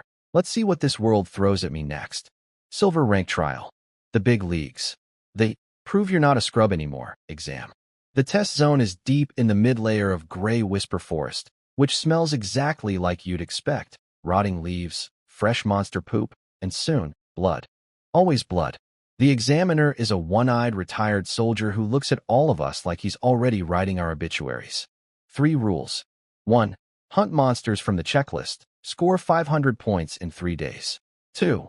No fighting each other, in principle. He said that last part with a smirk that basically meant, we won't look too hard. 3. And most important, if you die, that's your problem. Scattered laughter from the crowd. Mostly from the noble kids with personal servants and the merc gangs who've clearly done this before. For them, this trial isn't a test, it's a buffet. Hunt some easy monsters for points. Rob some solo players for their loot. Go home rich. About 50 bronze rank adventurers total. I stood at the very edge of the crowd, my Nightwalker armor blending into the morning shadows like I was already half invisible. I didn't check weapons. Didn't look for allies. Just breathed. And as I breathed, something cool happened. Every piece of my gear, bow, quiver, short sword, space pouch, vibrated in sync with my heartbeat. Equipment resonance, level 3. Months of using and maintaining the same gear turned it into an extension of my body. Less stamina to use, more performance output. My bow isn't a tool anymore, it's an organ. Oh, did I mention my other new toys? Let me catch you up on the skill upgrades from 3 months of grinding. Forest Whisper Attunement, level 3. Evolved from Trap, making after I enchanted it with a tag from a magical plant monster that had a massive underground root network. Now I can touch a tree and tap into the forest's underground, internet. Every root, every vine, every patch of moss becomes a sensor. Footsteps. I feel them through the earth. Something brushing past a bush 300 meters away. I know about it. It's like having security cameras made of trees. Weakness Insight, level 4. Evolved from skinning and butchering. In combat, I can see every creature's structural weak points highlighted like a video game overlay. Bone gaps, muscle joints, old wounds, blood vessel routes. All lit up in red lines and white dots. Originally designed so I could butcher monsters more efficiently, but turns out knowing where to cut is pretty useful when they're still alive too. Everything exists to be perfectly skinned. Blind Fight Swordplay, level 3. Evolved from basic swordsmanship after I enchanted it with a tag from a giant spider. I can feel air disturbances through my body hair. Someone swings a blade behind me. I feel the turbulence before the edge arrives. Don't need eyes. Don't need ears. My skin sees the attack. Yeah, 3 months of tag collecting was productive. Begin. 50 people stampeded into the forest like a herd of caffeinated buffalo. I didn't move. I waited until every last one of them disappeared, then strolled casually to an ancient oak tree and pressed my fingers against the bark. Forest Whisper Attunement activated. The world lost its color. Everything became a pulsing gray-green network of information. My consciousness dove down through the root system and plugged into the forest's underground broadband. Data flooded in. 3 kilometers ahead left. A flock of iron-beaked crows spooked into flight, the main group passing through. 500 meters right, heavy hoofprints crushing root stems, something big. And directly behind me, 200 meters back, 5 sets of footsteps, deliberately quiet, carefully cutting through thorns, sneaking toward my position. I opened my eyes and smiled. No warmth in it. 5 of them. Full combat lineup. Looks like this lone sheep already has wolves on its tail. I ignored the stalkers completely and walked straight toward the heavy footprints. If I'm taking a test, might as well start with the hardest question. A black iron armored rhino. Second tier magical beast. The bane of every physical damage fighter in existence. Its skin is covered in thick keratin and naturally fused with black iron ore. You could swing a 2-handed greatsword with everything you've got, and the best you'd get is sparks and a sore arm. This particular tank was currently throwing a tantrum, pawing the ground angrily. Several broken arrows were sticking out of its butt. Some other adventurer had already tried and failed. Probably ran away crying. 3 months ago, I would have turned around so fast I'd leave skid marks. Today, I perched on a tree branch 100 meters away and activated weakness insight. The invincible, armored rhino instantly became an anatomy diagram. Red dotted lines appeared across its body, bone seams, muscle attachment points, blood vessel highways. And right there, on the back of its neck beneath the thickest-looking armor plate, one tiny white at the size of a fingernail. An old wound. Shell never fully healed. 3 inches below it, the central nervous system. That'll do. I drew the bow. With equipment resonance active, the string tension wasn't fighting me. It was helping. Pulling the bow felt like pulling a thread of wind. Blue-green energy spiraled around the arrowhead. At level 6 guerrilla archery, I can redistribute wind energy between offense and mobility. Against a heavy armor target, all power to the arrow. Maximum penetration. Maximum range. The rhino sensed death. Its head snapped up, twang. No explosion. No drama. Just a sound like a hot knife sliding into butter. The wind-wrapped black iron arrow ignored air resistance completely, threaded through that fingernail-sized gap, and severed the central nerve. Boom. 1 second, raging armored tank. Next second, 2 tons of dead weight hitting the ground like a collapsing building. Dust cloud. Earthquake. Done. 1 shot. 1 kill. A monster that makes entire teams cry, dropped by a single arrow from a teenager in a tree. I hopped down, skinning knife already spinning. 2 minutes flat, rhino horn and magic core extracted, stuffed into my space pouch. Then, as I stood up, clap, clap, clap. Slow, theatrical applause from the dust cloud.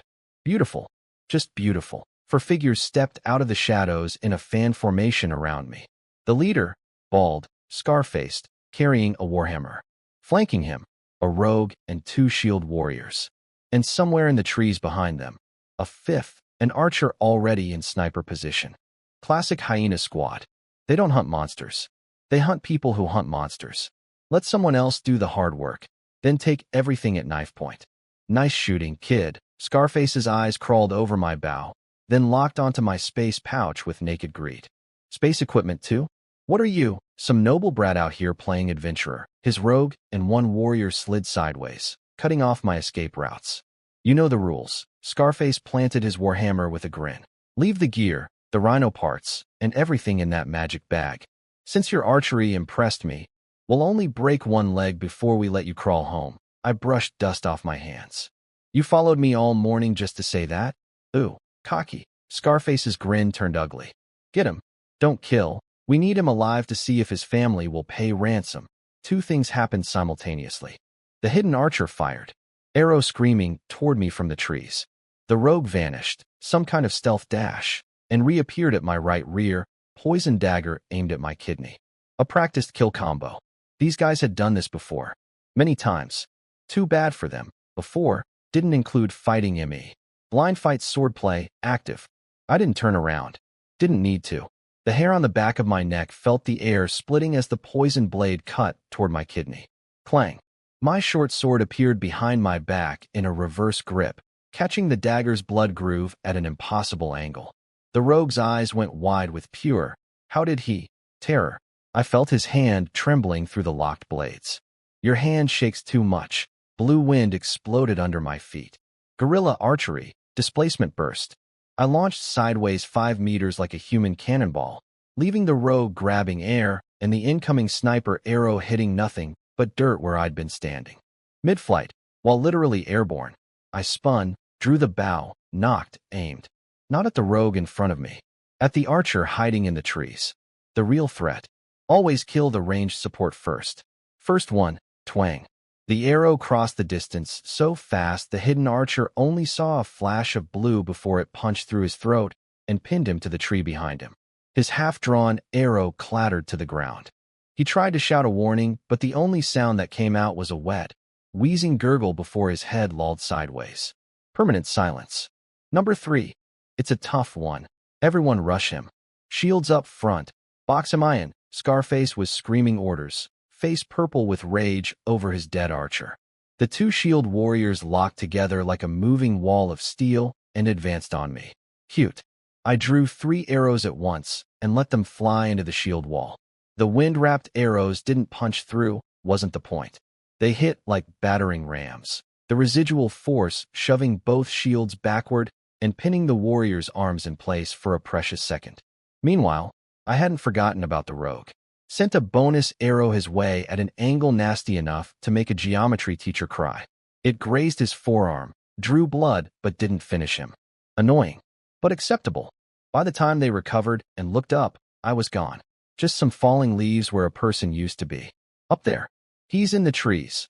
The rogue spotted me swinging on a vine like Tarzan's cooler cousin, launching myself into the canopy using the recoil from my spread shot. Chase him. He's just an archer. Once we get into thick forest, his range is useless. Oh, Scarface. Sweet, dumb Scarface. You think the trees are your advantage? The trees are my office. I led them on a chase through the dense forest, and this is where things got fun for me, and very not fun for the rogue they called Gray Rat. Gray Rat was their fastest member, the only one who could keep up. But I was flickering my static camouflage on and off while running, and it was destroying his brain. In his vision, I wasn't moving continuously. I was glitching. One frame, I'm behind a birch tree. Blink. Next frame, I'm 3 meters to the left in a bush. Blink. Gone. Blink. Back again, but somewhere else entirely. It's like trying to chase a character in a video with packet loss. His eyes were watering. His head was pounding, and cold sweat was pouring down his face. What is this guy using? Invisibility cloak? Illusion scroll? Neither, buddy. Just pure, organic, forest-grade psychological warfare. Gray Rat checked behind him. His teammates were 100 meters back.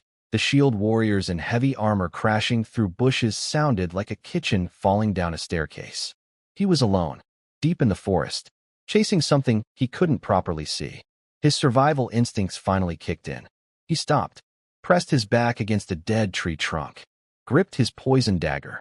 Smart move. Too late. I stopped running too, turned around, and across 50 meters of forest, through the dappled light, I looked right at him and smiled. Then I erased myself from existence. Full power camouflage, feet to head, like a pencil drawing being rubbed out. Gray Rat stared at the empty space where I'd been, pupils shrinking to pinpoints. His brain was screaming code red, but his eyes were reporting, nothing there, just air and leaves. Come out. I know you're there, he shouted into the forest, voice cracking. Nobody answered. Nobody needed to answer. I'd already circled around. Silent as fog. Wind energy cushioning every footstep. Came up behind him from his blind spot, while he was still yelling threats at an empty patch of trees in front of him. 12 meters. His back was to me. Dagger held across his chest, every muscle locked, staring the wrong direction. I drew. The bowstring whispered. He spun around. Fast, I'll give him that. And the last thing his eyes ever processed was me standing there calmly, like I'd been waiting all day, with an arrow 2 meters from his face. Thud. Through the skull. Pinned to the same dead tree he'd been leaning on. His poison dagger.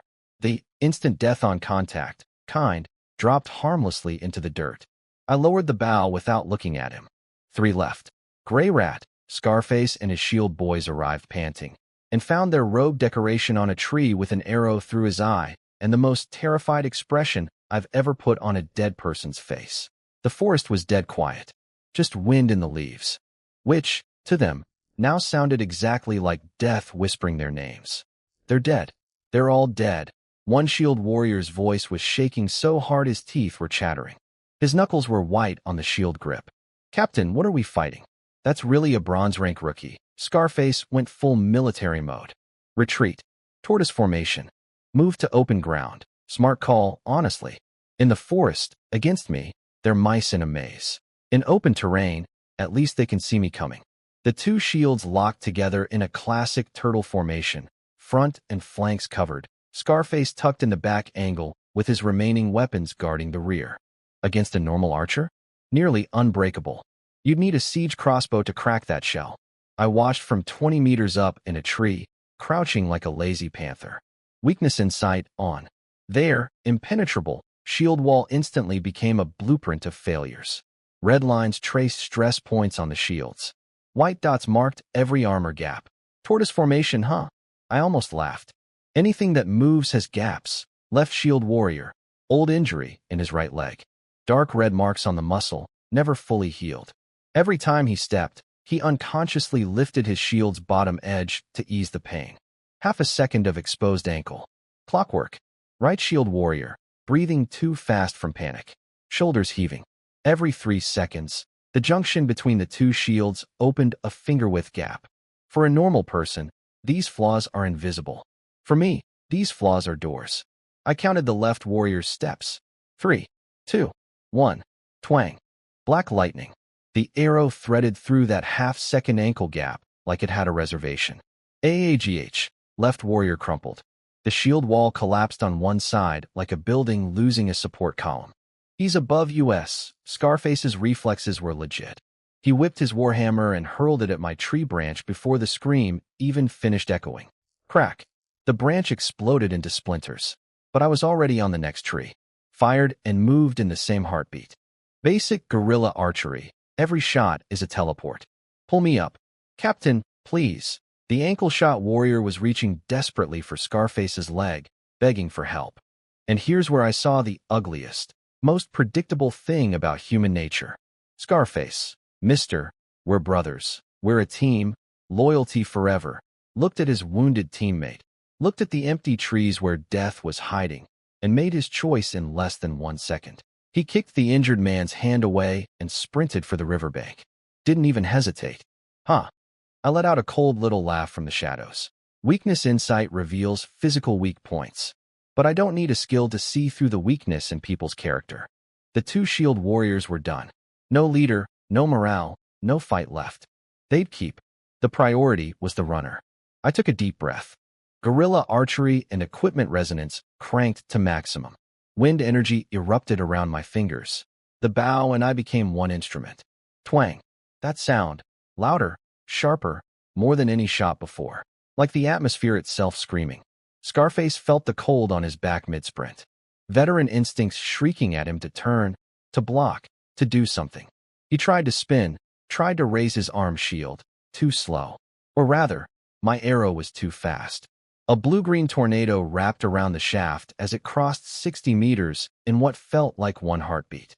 It read the chainmail on his back, found the 2-finger gap between helmet and neck guard, and threaded itself through like a needle through silk.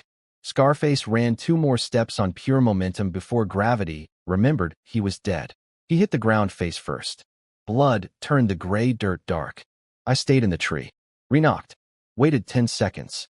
Watched his life signs flatline through weakness in sight. Confirmed kill. 2 left. I turned toward the shield warriors. One was screaming on the ground, clutching his ankle. The other was technically standing, but his legs were shaking so hard the shield was doing a tap dance against the ground. His eyes were vacant. Soul already left the building. I dropped from the tree.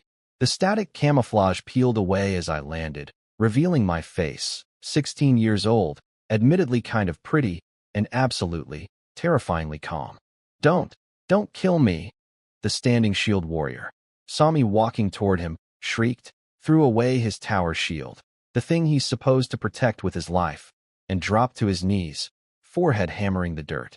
Take everything. All the gear. Please, I have a family. THWIP. Arrow through the throat. Mid-sentence. Sorry, my voice was flat. Not sorry at all. Pull the weeds, but leave the roots, and they grow back in spring. Harsh? Yes. But these people hunt beginners for a living. They've done this to countless solo adventurers who couldn't fight back. If I let him go, he'd recover, find new friends, and do it again. Probably to someone weaker than me. Someone who wouldn't walk away. The last shield warrior looked up at me with empty eyes. No fear left. Just tired acceptance.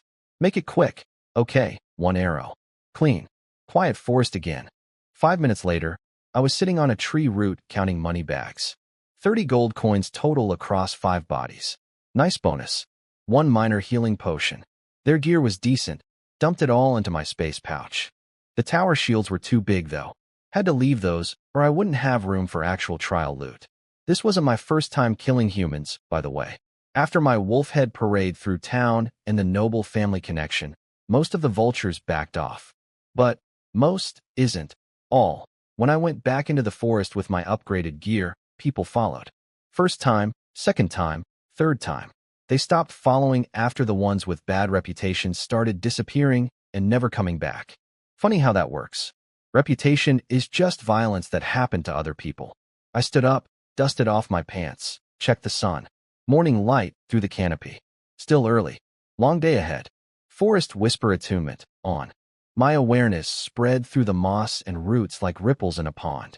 The forest map lit up in my mind. That direction, southeast. About 2 kilometers. Something was causing massive tremors. The kind that made plant roots recoil in fear. A hot, oppressive aura that even the trees were trying to lean away from. High-tier, magical beast. Something big. I rubbed my chin. A grin crept across my face. I reactivated static camouflage. My outline blurred, flickered, and dissolved into the forest shadows. This trial just got interesting. Let's go see what's shaking the earth. Day 3 of the trial. Sunset. Me sitting on a redwood branch, legs dangling, playing with glowing green orbs like a cat with yarn. These are my loot from 3 days of hunting, green tags from second-tier monsters. I've been feeding them into my existing skills like snacks. Tossed a Swift Hunter, tag into blind fight swordplay and got 23 proficiency points. That's IT. No transformation. No cool new ability. Just points. Turns out, once a skill has been enchanted with a same-tier tag, feeding it more same-tier tags only bumps the proficiency bar. No evolution. No fireworks. Just grinding. Probably need higher-tier tags for a real upgrade. I glanced toward the deep forest where the gray fog never lifts. Blue tags live in there, where the eldritch whispers turn your brain into soup and the sunlight gives up trying to reach the ground. Yeah, let's save that adventure for a day. I'm feeling particularly suicidal. The association had released some stronger second-tier beasts into the trial zone to keep things spicy, but every single one dropped green. My Storm Ridge Wolf encounter was pure dumb luck, a once-in-a-lifetime lottery ticket that I cashed with nearly fatal consequences. My space pouch was bulging with 8 second-tier magic cores and a museum's worth of harvested monster parts. Trial mission? Crushed. I was about to head to the gathering point when boom. Explosion. Less than 500 meters away. Hot air blast. Birds scattering from the canopy like confetti. Now, the smart thing to do would be to ignore it and leave. But I activated camouflage and went to look because apparently I've learned nothing about minding my own business. What I found was a show, a clearing, one very angry rage bear, 3 meters tall, second-tier heavy tank class, paws that can turn boulders into gravel, currently having the worst day of its life, because surrounding it was the most expensive combat team I've ever seen. For bodyguard knights in top-quality plate armor pinning the bear in place with tower shields. And behind them, the star of the show, a golden-haired young man in a silk robe, waving a ruby-studded staff, dramatically chanting a spell like he was performing Shakespeare at the Globe Theater. Oh, great fire element. Hear the call of your faithful servant. I'm squatting on a branch watching this, and my only thought is, how is this incantation still going? 5 seconds of theatrical chanting. complete with arm flourishes, left foot stomping, right foot drawing circles on the ground, and finally, a pose so dramatic it would make a kabuki actor jealous. Explosive fireball, go! A basketball-sized fireball screamed out and slammed into the pinned bear. Kaboom! Bear screamed. Chest for charcoal. Smelled like barbecue. Ha ha ha. See that? That's the power of magic. Only us mages can do this. I'll give him this. The raw damage was impressive.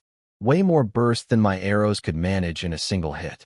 But, through weakness insight, I could see that while charging that fireball, at least half his mana leaked into the atmosphere like a bucket with holes. All those fancy dance moves and dramatic yelling? Zero contribution to spell efficiency. Pure negative optimization. He was basically paying double for half the firepower. If it were me, one arrow from 300 meters. Silent. No 5-second wind-up. No interpretive dance. Bear dies before it knows I exist. Although, that kid's got lungs on him. I imagined him learning an amplification spell someday. He wouldn't even need offensive magic. He could just chant at monsters, and the sheer volume would kill them. The mental image of a golden-haired mage literally yelling a bear to death almost made me blow my cover laughing. I left them to it. The bear was already dying. The knights were professionals despite serving a ham actor, and the mage kid, while ridiculous, had genuinely strong mana reserves. Peak apprentice level. He'd grow into something real eventually. Probably a noble's son from a big city using the Grey Whisper Forest border zone as a starter dungeon to pad his resume. Common practice, apparently. Rich kids come here, bring their private army, farm easy kills, go home with a shiny badge. Different world from mine. Whatever. Not my circus, not my bear. Half-hour later, the horn sounded. Trial over. The temporary camp was a study in contrasts. Most examinees looked like they'd been through a blender. Limping, bandaged, missing pieces, armor shredded, faces full of, I almost died 17 times, exhaustion. Then there was me. Clean armor. Steady breathing. Not a scratch visible.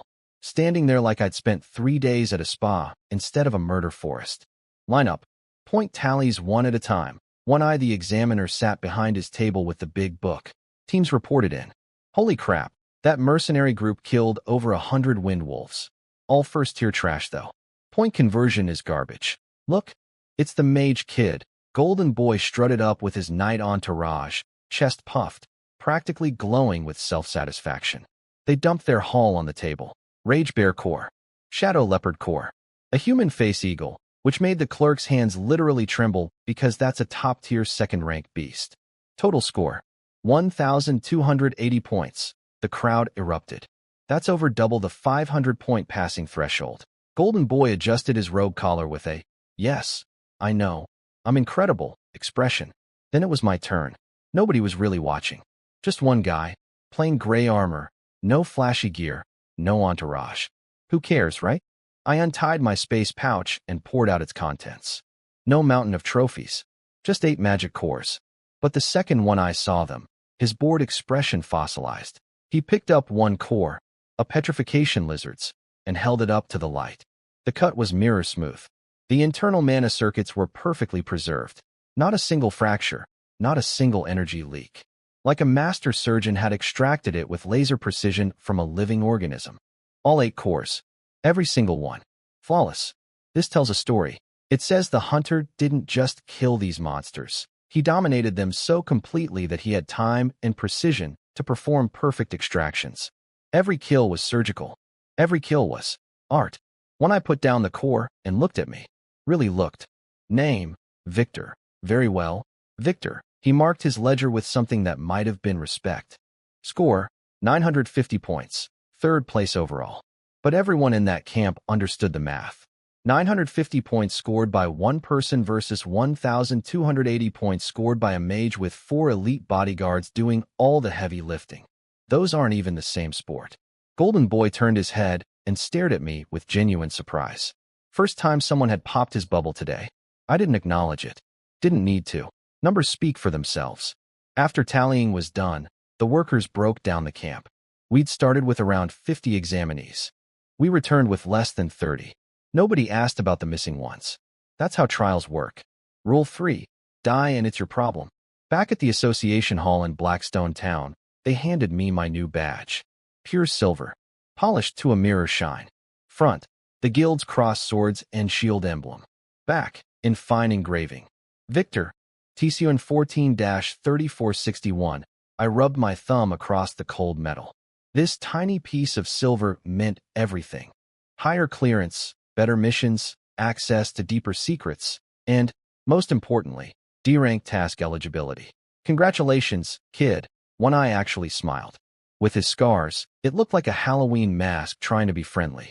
Thanks. I pinned the badge to my chest and went straight back to my room while the rest of the town drained every tavern dry in celebration. Not my scene. I spent the evening doing what I always do, maintaining every piece of gear until it gleamed. Next morning, I was at the association before the doors were fully open.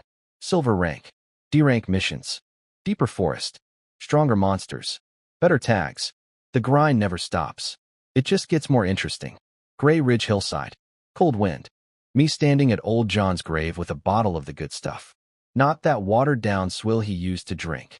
15 silver coins of blazing pure brew. Basically liquid gold by frontier town standards. The old man would have called me an idiot for wasting money on fancy booze. Should be sharing this with you, old man. But I've got a job to do. I popped the cork and poured every last drop into the dirt. The amber liquid soaked into the earth, and the air smelled like expensive regrets and autumn. I stood there for 3 minutes. Didn't say anything else. Didn't need to. He was a man of few words. So am I now. Left the empty bottle. Walked away. Didn't look back. Goodbye, you grumpy old legend. Your bow is broken, but the archery you accidentally created is doing just fine. 1 p.m. Southgate. The convoy was massive. The Adventurers Association organizes these transport runs to haul monster materials, rare herbs, and updated records to Frostwind City, the nearest real civilization, a few hundred kilometers away. Small-town branches like Blackstone aren't connected to the association's magic network, so critical data has to be physically delivered. Medieval internet problems. The core was 5 heavy-duty wagons wrapped in black iron plating with defensive magic circles glowing faintly on their surfaces. Association property, guarded by association personnel. Don't touch. Around them, private merchant caravans that paid the association a fee to travel under their protection. Smart arrangement. The association earns extra cash. The merchants save on hiring their own guards, and everyone travels safer. For fresh silver rank adventurers like me, the escort mission was a D-rank task. Basically, ride along, look tough, fight if trouble happens. Perfect first silver assignment. I was standing at the edge of the crowd, scanning the merchant teams out of habit, when my eyes snagged on something. The Golden Grain Trading Company looked normal, leather goods, spices, boring stuff. But the guys loading their cargo? Weakness insight doesn't turn off just because I'm not in combat. And what it showed me was very interesting. Those workers had calluses on their palms thick as leather, the kind you only get from years of gripping sword hilts. Their footwork was grounded and balanced. Professional fighter footwork. These weren't porters. These were soldiers pretending to be porters, disguised guards for a merchant caravan that already paid the association for protection. You only double up on security when you're carrying something worth more than your life, or something that shouldn't see daylight. Murky waters, I muttered, and pulled my hood down. Not my business. As long as they don't splash on me, I don't care what's in their wagons. I'm just here for the ride out of this frontier dump. See, I'd hit my ceiling in Gray Whisper Forest. The mid-layer was as deep as I'd go. Anything further meant eldritch brain-melting fog and monsters that treat humans as appetizers. My skills needed blue-tier tags to evolve further, and blue tags meant third-tier beasts I couldn't reliably solo hunt. The math was simple. Stay here and stagnate, or go to Frostwind City and find new hunting grounds. All aboard. Departing in 10 minutes, I climbed onto the adventurer transport wagon. Open top, hay padded, not terrible. 3 other fresh silver adventurers were already there, riding the post-trial high and loudly reliving their greatest hits. Hey bro, you're an archer too? A red-haired guy named Jack slapped my shoulder like we were lifelong friends. I'm Jack. Killed 2 wind wolves in the trial. What about you? You seem quiet. First time leaving town? Don't worry, we got your back. I was leaning in the corner with my arms crossed and eyes half closed. Tired. Resting. Jack's enthusiasm deflated like a sad balloon. Mr. Mysterious over here, he mumbled, then went back to discussing Frostwind City's women and wine with the other two. I wasn't actually sleeping. Rule 1 of traveling with strangers: never actually sleep. Night. The convoy circled up. Association wagons forming an inner ring, merchant camps and adventurers on the outer perimeter. Military formation. Efficient. 4-man tent. Me, Jack, and the other two snoring within minutes. I took the spot nearest the door because obviously, in the dark, I pressed my palm against the grass beneath me. Forest whisper attunement, on. My consciousness slithered through the root network. Thinner vegetation out here than in the forest, fuzzy signals, limited range, but good enough for an early warning system. Wind through grass. Earthworms turning soil. River in the distance. Normal, normal, normal. My brow twitched. 300 meters out. Edge of my detection range. Something was wrong. Not one thing. Many things. Hundreds of small, rapid, chaotic footsteps crashing through the underbrush. Not predator footsteps. Not the deliberate, measured movement of something hunting. These were panic footsteps. Something running from something else. Running directly toward us. Being herded toward the convoy. My eyes snapped open. Ice in my veins. Incoming. I said it quiet but sharp enough to cut through 3 layers of snoring. Jack and the others jolted awake like I'd dumped cold water on them. Huh? What? Is it morning? I was already out of the tent with my bow in hand before Jack finished rubbing his eyes. The watchtower alarm shrieked. Attack! Black spot rothounds. Massive numbers. What the hell is wrong with these things? In the faint glow of the camp's magic lanterns, the darkness came alive with green eyes. Hundreds of them. A black tide of diseased, pustule-covered dogs crashing into our outer perimeter like a wave of teeth and infection. Rothounds. First-tier bottom feeders. Individually weaker than wind wolves. But they're covered in toxic boils, their bites are venomous, and when they go berserk, they don't feel pain. Quantity over quality. And right now the quantity was all of them. Holy, there's so many. Jack stumbled out of the tent, bow shaking in his hands, face the color of milk. Most adventurers scrambled to the outer merchant wagons to fight the dogs. Some weren't even fully dressed. Pure chaos. Me? I activated static camouflage, and while everyone was screaming at the dog tsunami, I quietly, calmly, silently moved toward the inner ring of association wagons. 2 reasons. 1. The outer defense had the association's professional guards. They didn't need me. Adding 1 more archer to a firing line against 100 rabid dogs changes nothing. 2. And this was the important part, these rothounds weren't attacking. They were fleeing. Something out in the darkness had scared 100+ pack animals into stampeding blindly into a human convoy. Whatever scared them, that was the real threat, and it hadn't shown up yet. I perched on top of a cargo wagon, bow half drawn, arrow knocked, but not released. A coiled snake in the shadows, watching the darkness beyond the chaos, waiting for the thing that made an entire pack of monsters run for their miserable lives. And nearby, in the shadows behind the Golden Grain Company's wagons, those porters had dropped all pretense. Hands on hidden sword hilts, eyes locked on the dark perimeter, faces 100 times more tense than anything the rothounds warranted. They knew. They felt it too. Something was coming. Something that made diseased murder dogs look like the opening act. Sleep tonight? Not a chance. Jack died first. The guy who was bragging about wine and women in Frostwind City 6 hours ago. The guy who slapped my shoulder and said, "We got your back, bro," that guy. He was standing behind a wagon, trying to shoot into the darkness with his fancy longbow, when a rothound hit him like a black cannonball. Didn't circle, didn't flank, didn't do any of the tactical stuff wind wolves do. Just launched itself through the air, smacked the bow out of his hands, and bit through his throat like it was made of wet paper. He was on his back in the mud, hands on his neck, blood turning his brand new leather armor into a red bib, eyes staring at the sky like he couldn't believe this was happening. Because he couldn't. Because yesterday he was a hero who killed 2 wind wolves. And tonight he's dying in the dirt because the real world doesn't grade on a curve. Save. Save. His fingers twitched twice and went still. Goodbye, Jack. You were annoying, but you didn't deserve that. And that was just the opening number. Hold the line. Don't let them through. The veteran adventurers were screaming orders, but it didn't matter. These rothounds weren't fighting. They were performing suicide attacks. They'd charge into spears, get impaled, and explode their pustules on the way down. Corrosive acid spraying everywhere, hissing white smoke on armor, screaming agony on bare skin. 3 minutes. That's how long the defensive perimeter lasted. 3 minutes before the circle broke. A shield warrior knocked away 2 hounds, got tackled by a third, then 4 more dogpiled him. I watched from the wagon roof as he disappeared under a black tide of rotting fur and toxic slime. When the pile moved on, there wasn't enough of him left to identify.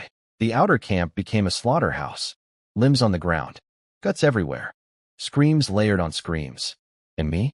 I was lying flat on top of a cargo wagon like a gecko, camouflage at maximum, breathing so slowly I might as well have been furniture. Rodhounds ran right under me. Not a single one looked up. In a battlefield full of noise, blood, and chaos, I was the quietest thing in the world. I watched Jack's body from up there. Watched the light leave his eyes from 30 meters away. Goodbye, Jack. This is the real adventurer world. No tutorial zone. No respawn point. The guy who bought you a drink yesterday is monster food today. But where was the association's heavy hitter? The outer ring was getting massacred, and the inner circle of armored wagons hadn't moved. Hadn't opened a single door. People were dying, and they were just sitting in there like BWOM. A pressure wave hit me so hard my organs vibrated. Not magic. Something heavier. Rawer. Like the atmosphere itself flinched. Battle aura. Pure physical life force compressed into killing intent. Noisy vermin. A voice like grinding boulders. The iron door of the lead wagon didn't open. It got kicked off its hinges. Out stepped a man built like a grizzly bear decided to become a person. Dark gold half-plate armor. Shoulders wider than the doorframe. And resting on one of those shoulders, a 2-handed greatsword so comically oversized it looked like someone weaponized a door. This was the association's escort commander. A real, certified, professional-class warrior. He didn't look at the wounded. Didn't acknowledge the screaming. Just swept his gaze across the horde of rodhounds pouring through the breach like he was assessing an ant problem.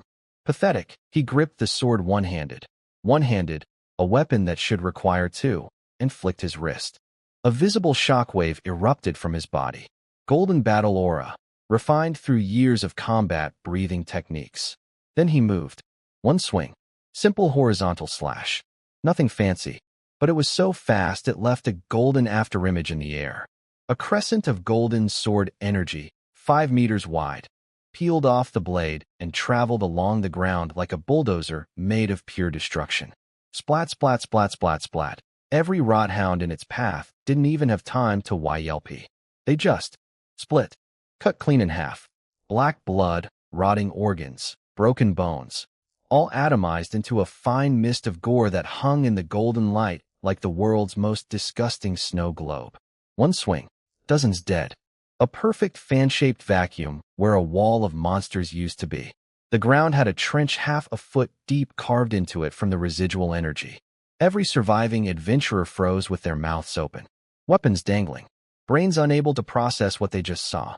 This is a professional warrior. One attack. Battle over. Situation reversed. The warrior planted his sword in the dirt. Mud splashed. He stared into the dark forest. Anyone else? His voice, amplified by battle aura, rolled across the night sky like thunder. The remaining rodhounds, the ones smart enough to still be alive, didn't hesitate. They turned tail and vanished into the forest like they'd received a retreat order. Gone. Just like that. Hundreds of green eyes winking out in the darkness. We won. They're gone. The monsters ran. Survivors erupted into cheers. Crying, hugging, scrambling for healing potions. Pure relief. The warrior didn't celebrate. He stood guard for a long, cold minute, then turned back to his wagon. Clean up. We leave at 6. Door slammed shut. Like the whole thing was beneath him. I hadn't moved from the wagon roof. My camouflage was still running. My breathing hadn't changed. My heart rate hadn't spiked. But my mind was racing. That golden sword slash. The ability to externalize life energy into a physical destructive force. That was completely beyond anything I currently understood.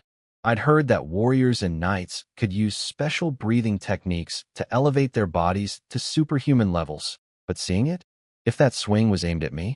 Dead. Instantly. No dodge, no block, no clever trick. Just dead. The gap between me and a real professional wasn't a gap, it was a canyon. But my eyes drifted from the trench in the ground to the dark forest where the hounds had disappeared. Something was wrong. Everyone else was celebrating because the big scary man swung his big scary sword and the doggies ran away. Simple story. Happy ending. Except those dogs retreated too cleanly. Panicked animals don't retreat in formation. They scatter. They stumble over each other. They run in random directions. These rothounds pulled back in an organized wave, simultaneously, same direction, same speed. That wasn't fear. That was a command. Someone, something, out there in the darkness told them to stop. Like pulling chess pieces back to reassess the board. This was a test, a cold, calculated, tactically sophisticated probe. Send the expendable trash to hit the convoy. See what happens, measure the response, evaluate the strongest defender. And now whatever ordered the test knows there's a professional warrior in the convoy, knows his approximate power level, knows the convoy's defensive layout. If tonight was just reconnaissance, when does the real attack come? I looked at the cheering adventurers who thought it was over, looked at the sealed iron wagon, looked at the Golden Grain Company guards who still had their hands on their swords and weren't celebrating at all. This road trip is going to get ugly. I silently deactivated camouflage, messed up my hair, and climbed down looking like I'd just survived the chaos like everyone else. Blending in, playing the role of scared silver rank nobody. Because if there's a hidden commander out in that forest smart enough to use 100 rothounds as a scouting party, the last thing I want is to be noticed. Let the Golden Warrior be the lightning rod. Let him draw all the attention. I'm a cockroach, not a hero. Cockroaches survive. Hey, you're alive. One of the other two tent mates limped over, arm bleeding, face haunted. Got lucky, I said. I knelt beside a dead rothound and pulled out an arrow still embedded in it. One of Jack's arrows. I wiped the blood off with a rag and slipped it into my own quiver. Where's Jack? He asked. I pointed at what was left of a body near the front wagon. Silence. A long, heavy sigh. This world is garbage. I nodded. Yeah, garbage. I looked up at the forest.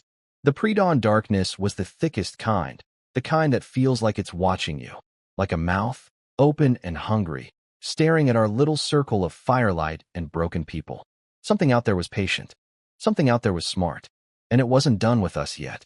Humans are incredible at two things: adapting to horror and immediately forgetting horror ever happened. One night of blood-soaked carnage, dozens dead, rothound acid melting people's faces off. And by morning, the second word got around that our escort was Ryan, an executive-level warrior from the Fighters Guild who once soloed a 5th-tier frost dragon. Suddenly, everyone's fine. Everything's fine. Big, strong man will protect us. Let's talk about our business plans for Frostwind City. Day 2. Nothing happened. Everyone was on edge, watching the tree lean, gripping weapons. Me included. Day 2 night. Silence. Not even crickets. Suspicious silence. Nobody said it out loud. Day 3.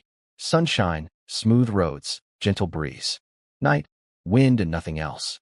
And that's when the anesthesia kicked in. By day 4 evening, when we set up camp at a wide-open spot called Broken Cliff Pass, people were playing dice by the campfire. Dice. Like we were on a camping holiday and not traveling through territory where something intelligent just sent 100 kamikaze dogs to probe our defenses 4 days ago. The injured adventurer, my surviving tent mate, offered me some jerky, all casual. Just one more day? We'll see Frostwind City's walls by noon tomorrow. That attack was probably just a fluke. Hungry animals, you know. I was sitting on a wagon roof, meticulously polishing every single arrow shaft with a piece of deerskin. Because that's what you do when you know death is coming, but you can't prove it yet. A fluke? I looked at the sealed iron wagon. Looked at the terrain. Did the math out loud, but only loud enough for myself to hear. The closer to the city, the higher the risk of interception. If I were them, tonight is the last chance to strike, right on cue. Everyone, 2 arms. Ryan's iron wagon burst open. The man mountain came out fully armored, greatsword already drawn, muscles locked tight like carved granite. His face could have curdled milk. If you want to live, pick up your weapons now. They're here, as if the universe was running his sound effects. Whoosh! A javelin wreathed in sickly green flames screamed down from the cliff above, and impaled the central campfire. Boom! The green fire exploded. No heat, but pure corrosive destruction. Tents and horses that got splashed started dissolving with a horrifying sizzling sound. Screams. Again. Always screams. Then the ground started shaking. Not rothounds this time. No, that was the appetizer. This was the main course. Wild boar cavalry. A full charging formation of dark red-skinned goblins, about a meter tall each, armored, riding iron-plated war boars. Each unit was half a ton of combined goblin plus pig momentum, and there were over 100 of them pouring out of the darkness like a stampede from hell. Individually weak. Collectively, a steel tsunami that would flatten anything in its path. Hold them. Outer ring. Engage. The caravan leader was screaming orders that everybody could hear and nobody could follow, because the outer ring was made of adventurers who'd just been playing dice 30 seconds ago and were now getting hit by half-ton battering rams on legs. People went flying. People went flat. The outer defense crumbled like wet cardboard. I was already moving the instant that javelin landed. Guerrilla archery displacement. Launched myself backward toward the inner ring where the association's armored wagons were. That's the safe zone. That's where Rhine is. That's where I need to. I was wrong. Or rather, I underestimated how cold these people really are. Rhine pulled out a scroll. A thick, earth-yellow, expensive-looking magic scroll, and tore it in half without a shred of hesitation. Third circle defense. Wall of earth. BWM. A translucent amber dome, like solidified honey, erupted from the ground around the 5 association wagons and sealed shut overhead. A perfect hemisphere of magical force. Impenetrable and tiny. It covered the association vehicles and their personnel. Only the association vehicles and their personnel. Every merchant, every adventurer, every civilian who'd paid for protection, left outside. Including me. What? A merchant ran to the barrier and slammed his fists against it. Let us in. I paid the protection fee. Lord Rhine, please. Rhine stood inside the dome, looking down at the faces pressed against the amber wall. Faces twisted with terror. Faces of people who trusted him. Sorry, his voice came through muffled and absolutely devoid of emotion. Enemy numbers exceed projections. Per Association Wartime Protocol 17, I am required to prioritize core assets. You are on your own. Before the merchant could scream again, a boar rider hit him from behind. The tusk punched through his chest and out the front. Blood sprayed across the golden barrier and slid down slowly, like paint on glass. So this is how the big organizations operate. I pressed myself against the outside of the dome's shadow, watching the blood drip. My eyes felt like they'd frozen solid. No banging on the wall. No cursing. No wasted breath. Think. The dome was off limits. Rhine had made his choice. Protect the cargo, sacrifice the rest. That's the calculation. We weren't people to him. We were acceptable losses on a spreadsheet. Fine. I've been an acceptable loss my entire life. Hasn't killed me yet. New plan. I looked at the surviving adventurers and merchants fighting desperately against the boar cavalry. They were getting slaughtered, but desperation makes people fight hard. Every one of them still breathing was another target that wasn't me. More survivors means more safety for me. Cold math? Yes.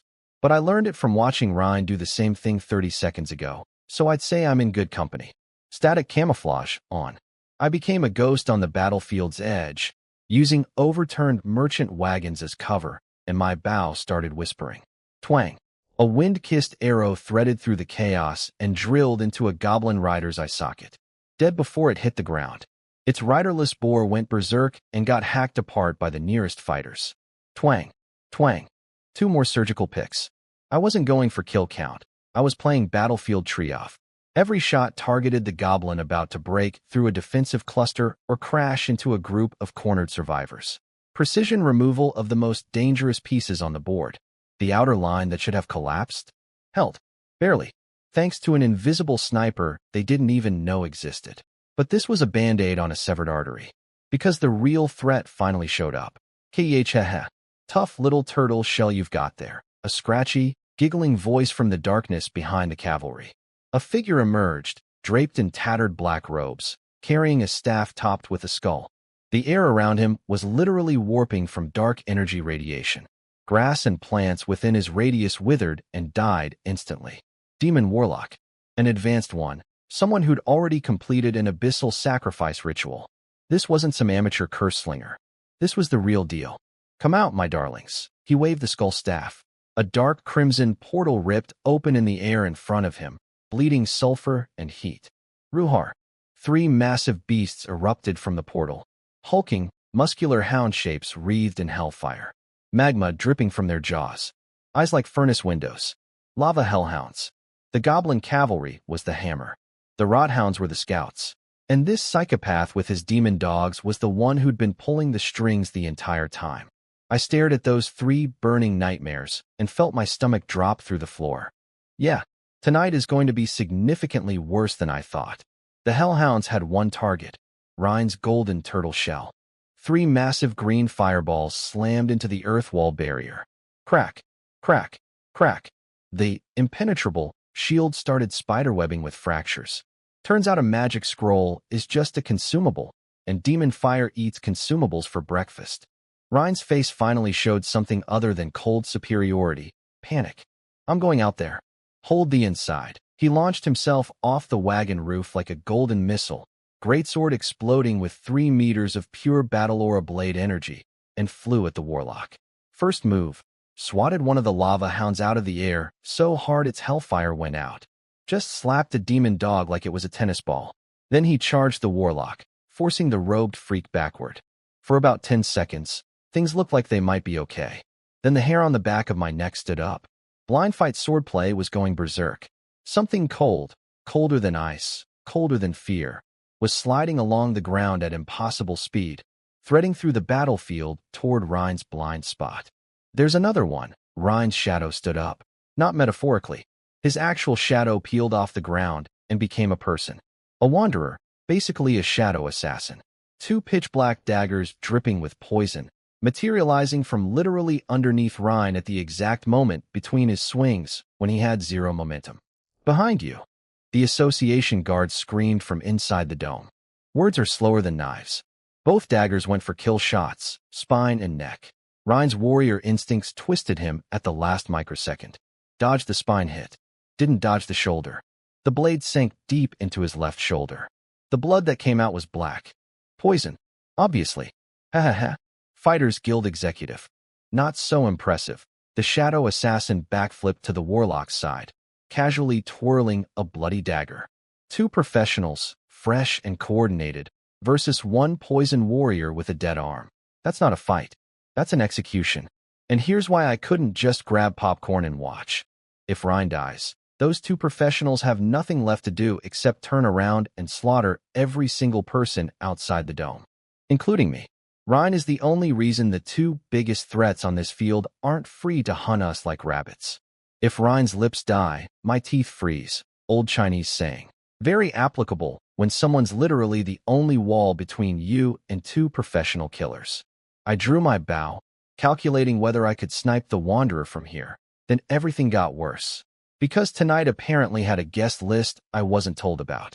On the other side of camp, right where the Golden Grain Company's wagons were parked, a wave of masked assassins in blood red and black leather erupted from the shadows. Kill them all. Leave in 01. These weren't targeting the association. Weren't targeting Rhine. They were going straight for the Golden Grain wagons, and anyone who happened to be nearby. Merchants, adventurers, bystanders, everyone was getting cut down. An adventurer who'd been shooting arrows next to me 2 seconds ago got blindsided by a masked killer who popped out from behind a cart and took half his head off with 1 swing. Son of a... Forget supporting Rhine. I was about to become a corpse myself. 5 black-clad killers were converging on my position. I was officially classified as obstacle to eliminate, 3 on the left. 2 circling right. Weakness in sight, maximum. The world transformed. Every killer became a moving diagram of red lines and white dots. Armor seams. Weight shifts during swings. Blind spots in their formation coverage. I could see everything. I didn't retreat. I charged left. Straight at the 3. Suicidal idiot. The lead killer grinned and brought his curved blade down. The blade was about to touch me when my body did something my old self would have called physically impossible. I folded sideways at an angle that shouldn't work, like a piece of paper crumpling in the wind. Blind fight, swordplay evasion. The sword passed through empty air where my torso was a quarter second ago. While dodging, I half drew the bow. Point-blank range. Don't need distance, just force. Guerrilla archery, wind burst mode. Twang. The arrow didn't pierce, it detonated. All the wind energy condensed on the tip exploded outward like a concussion grenade. The lead killer caught the shockwave square in the chest, launched backward like he'd been hit by a truck, bowling over the guy behind him. And the recoil? Spun me in midair. A perfect pirouette, which put my back toward the two right-side assassins closing in for the kill. Except I didn't need to see them. My back has eyes now. My hair has eyes. Every microcurrent of air displaced by a swinging blade registered in my nervous system like a fire alarm. I grabbed an arrow in reverse grip and stabbed backward without looking. The arrowhead found the gap between throat armor plates with surgical precision. Assassin number 4, gurgling on the ground. Still spinning from the momentum, I drew my short sword and slashed low, caught assassin number 5 across both Achilles tendons. 3 seconds total. 1 dead. 3 crippled. 1 knocked flat. I stood in a puddle of other people's blood, face blank, camouflage flickering from the exertion. For 1 second my real eyes were visible, black, cold, completely empty of anything resembling mercy. Then the chaos swallowed me again. Too much noise, too much fire, too many bodies for anyone to track one gray ghost. Over by the golden grain wagons, the porters had finally dropped all pretense. These guys were legit fighters, as strong as me, maybe stronger. They were in a death battle with the red and black assassins, and one of them ripped open a magic scroll. Golden light rained from the sky. 5 spectral knights materialized, full golden plate armor, tower shields, light spears. They instantly formed a defensive circle around the golden grain people, shields interlocking, projecting a golden barrier. Another dome. Another group protecting only their own. The warlock and the shadow assassin paused their attack on Rhine, finally noticing the golden light show. Their expressions shifted. They hadn't planned for this. 2 separate operations had just crashed into each other at the same campsite on the same night. Rhine, no fool, exploited their distraction instantly. 1 massive burst of aura forced both enemies back, and he retreated behind his amber dome. Association medics swarmed him with potions. And me? Standing between 2 magical shields, 1 amber, 1 gold, protecting 2 groups of people who couldn't care less whether I live or die. The Association Dome. Sorry, core assets only. The Golden Grain Dome. Sorry, company personnel only. Victor. I am the human equivalent of the guy standing between 2 lifeboats while the ship sinks, and both boats are full. Camouflage, maximum. Weakness insight, scanning for any possible escape route in this 3-way hellscape. No allies. No shield. No protection. Just skills, arrows, and the stubborn refusal to die in someone else's crossfire. Boss, we can't crack the golden shield. Even the alchemy bombs aren't working. The assassin leader was getting frustrated. Sure, they'd turned the unprotected adventurers into confetti, blood everywhere, bodies everywhere. But their real target was the Golden Grain Company, and that golden dome was holding. Then the warlock decided to end the party. He strode forward, and every corpse and blade of grass he walked past withered. Life force sucked out like juice through a straw. His green fire eyes scanned both shields, Rhine's amber dome and the golden grain golden dome, and apparently decided, why choose? Blow up everything. He raised his skull staff and started chanting. The air turned to sulfur soup. A dark red orb began swelling at the tip of his staff, growing, warping the space around it with sheer heat. The magic pressure wave hit me like a slap, even from my hiding spot under the overturned wagon. Through weakness insight, I could see his internal mana circuits going critical. Like watching a reactor approaching meltdown. That's going through both shields. Not a firecracker. Not a fireball. A 4th-tier spell. A building eraser. And everything in a 50-meter radius ceases to exist bomb. Even the assassin leader recognized what was coming. Everyone get back. Now, his own team started running from their ally's spell. That's how you know it's bad, when the bad guys are scared of their own bad guy. The warlock's grin was pure madness. The dark sun on his staff reached critical mass. Feel the pain. Flame demon's wrath. He raised the staff to swing down, and my senses caught something. Not from the ground. From above. through the cloud layer. A sound I'd never heard before in this world. A sonic boom. Isekai'd. A streak of blue-white light tore through the night sky like a falling star. A javelin. A massive knight's javelin, forged from mithril, covered in thunder runes, dropped from 1,000 meters up with enough velocity to make physics weep. It hit the lava hound standing in front of the warlock. Didn't wound it. Didn't push it back. Deleted it. Punched through the skull. Drove the entire carcass into the stone ground so hard the rock cratered. Then the thunder runes detonated and turned what was left into a smoking black puddle. 1 javelin. 1 demon hound. 0 remains. The warlock's spell shattered midcast. Mana backlash hit him like a freight train. He vomited black blood. His own fireball exploded in his face, and he stumbled backward looking like a burnt scarecrow. Then the sky opened up. Asiri, Asiri. Eagle cries. No, griffin cries, splitting the clouds. Majestic, terrifying, fit for a king screaming from above. The cloud cover ripped apart, and out came the cavalry. 20 adult griffins in perfect V formation, 5-meter wingspans each. Light mithril chainmail armor. Eyes like searchlights cutting through the dark. And on their backs, knights in full silver-white plate armor, carrying 4-meter lances crackling with blue lightning. The electric arcs connected between lance tips, forming a net of death across the sky. It's the Frostwind City Griffin Knights. Regular army. Retreat. Retreat now.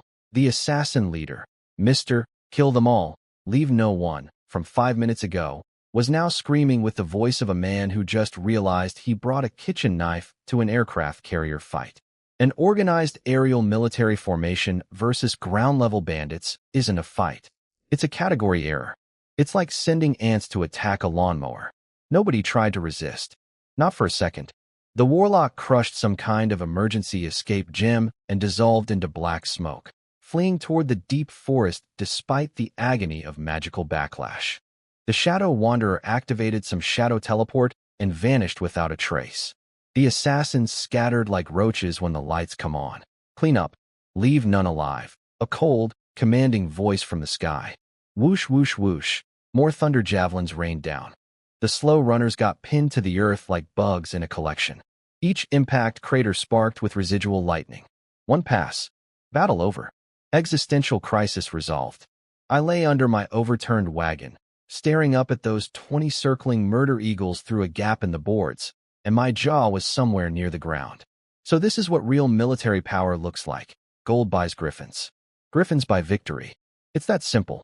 Everything I've accomplished, all my clever tricks, my stealth, my kiting, my tag-enhanced skills, is nothing compared to 20 professional knights dropping thunder from the stratosphere. Humbling? Devastating. I need to get stronger. A lot stronger. I pulled my presence down to absolute 0 and crawled out looking like every other traumatized survivor. Just a beaten-up silver-rank nobody who got lucky. The griffins landed. Wind from their wings blasted away the blood smell. The lead knight captain, sharp-jawed, middle-aged, radiating authority, dismounted and walked straight to the association's barrier. Ryan limped out, supported by 2 guards. His left shoulder armor was off, revealing a wound that had turned purple-black from the Wanderer's poison. Not great. Executive Ryan. The knight captain saluted. 3rd Griffin Squadron of Frostwind City, dispatched for reinforcement. It appears we arrived just in time, Captain Carter. Your timing is appreciated. Ryan's voice was rough but steady.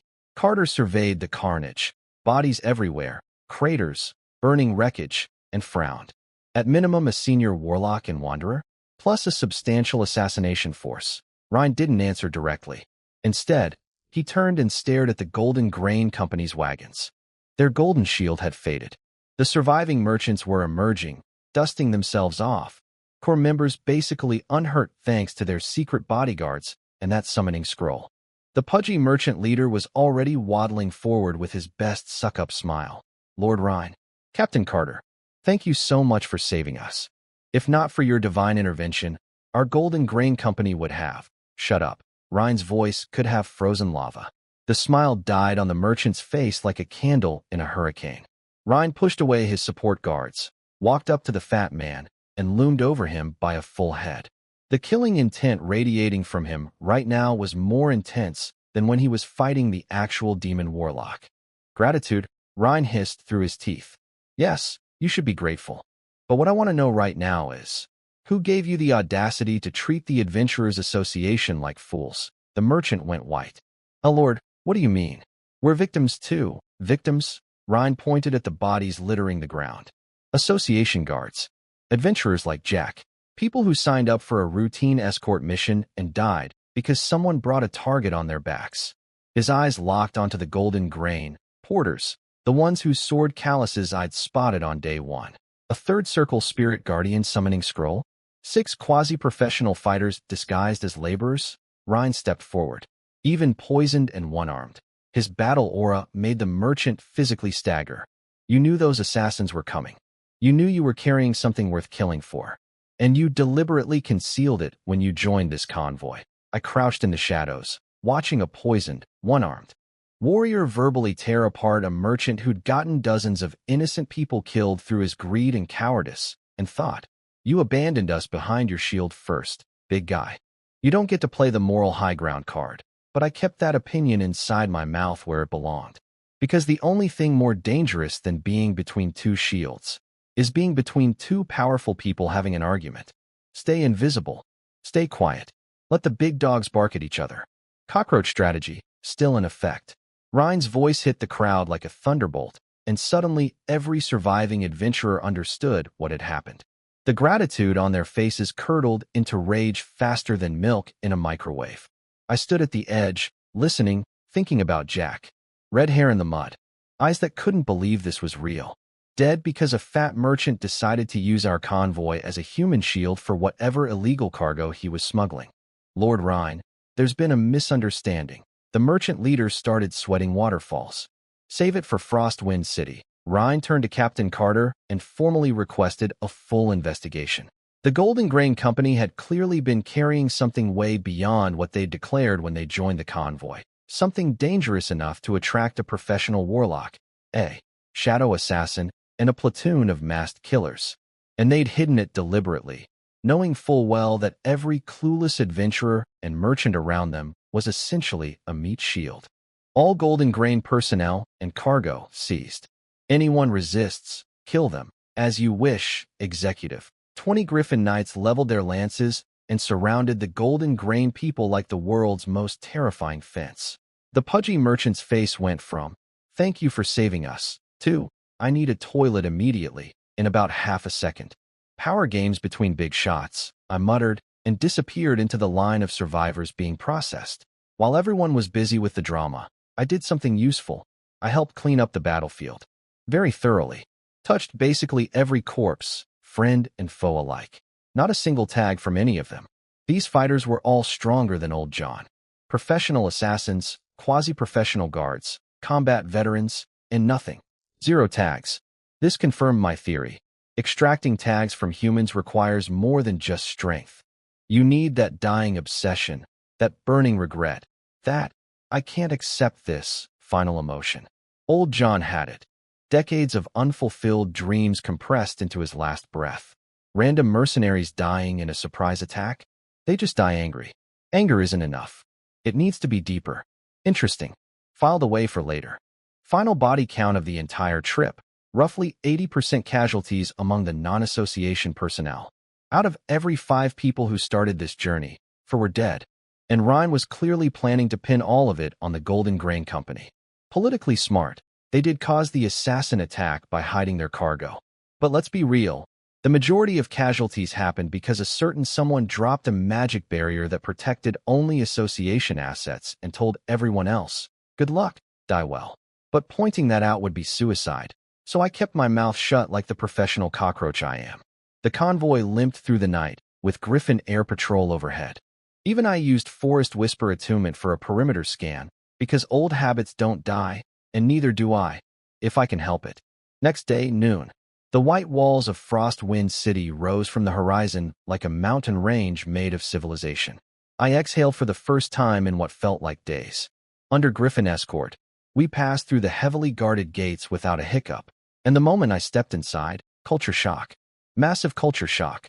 The streets were paved, actual cut stone, fitted perfectly, smooth enough for carriages to roll without bouncing. Not a single mystery puddle of biological waste anywhere.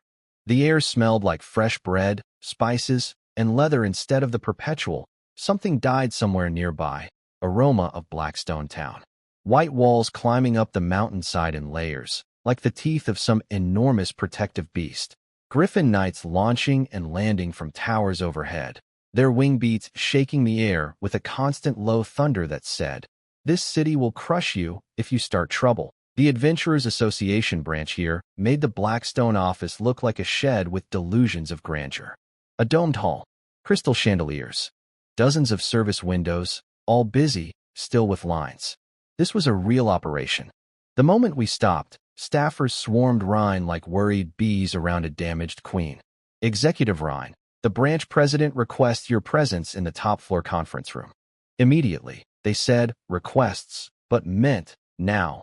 Their eyes caught his empty shoulder plate and poison wound, and I saw the shock flash across their faces before professionalism slammed the lid down.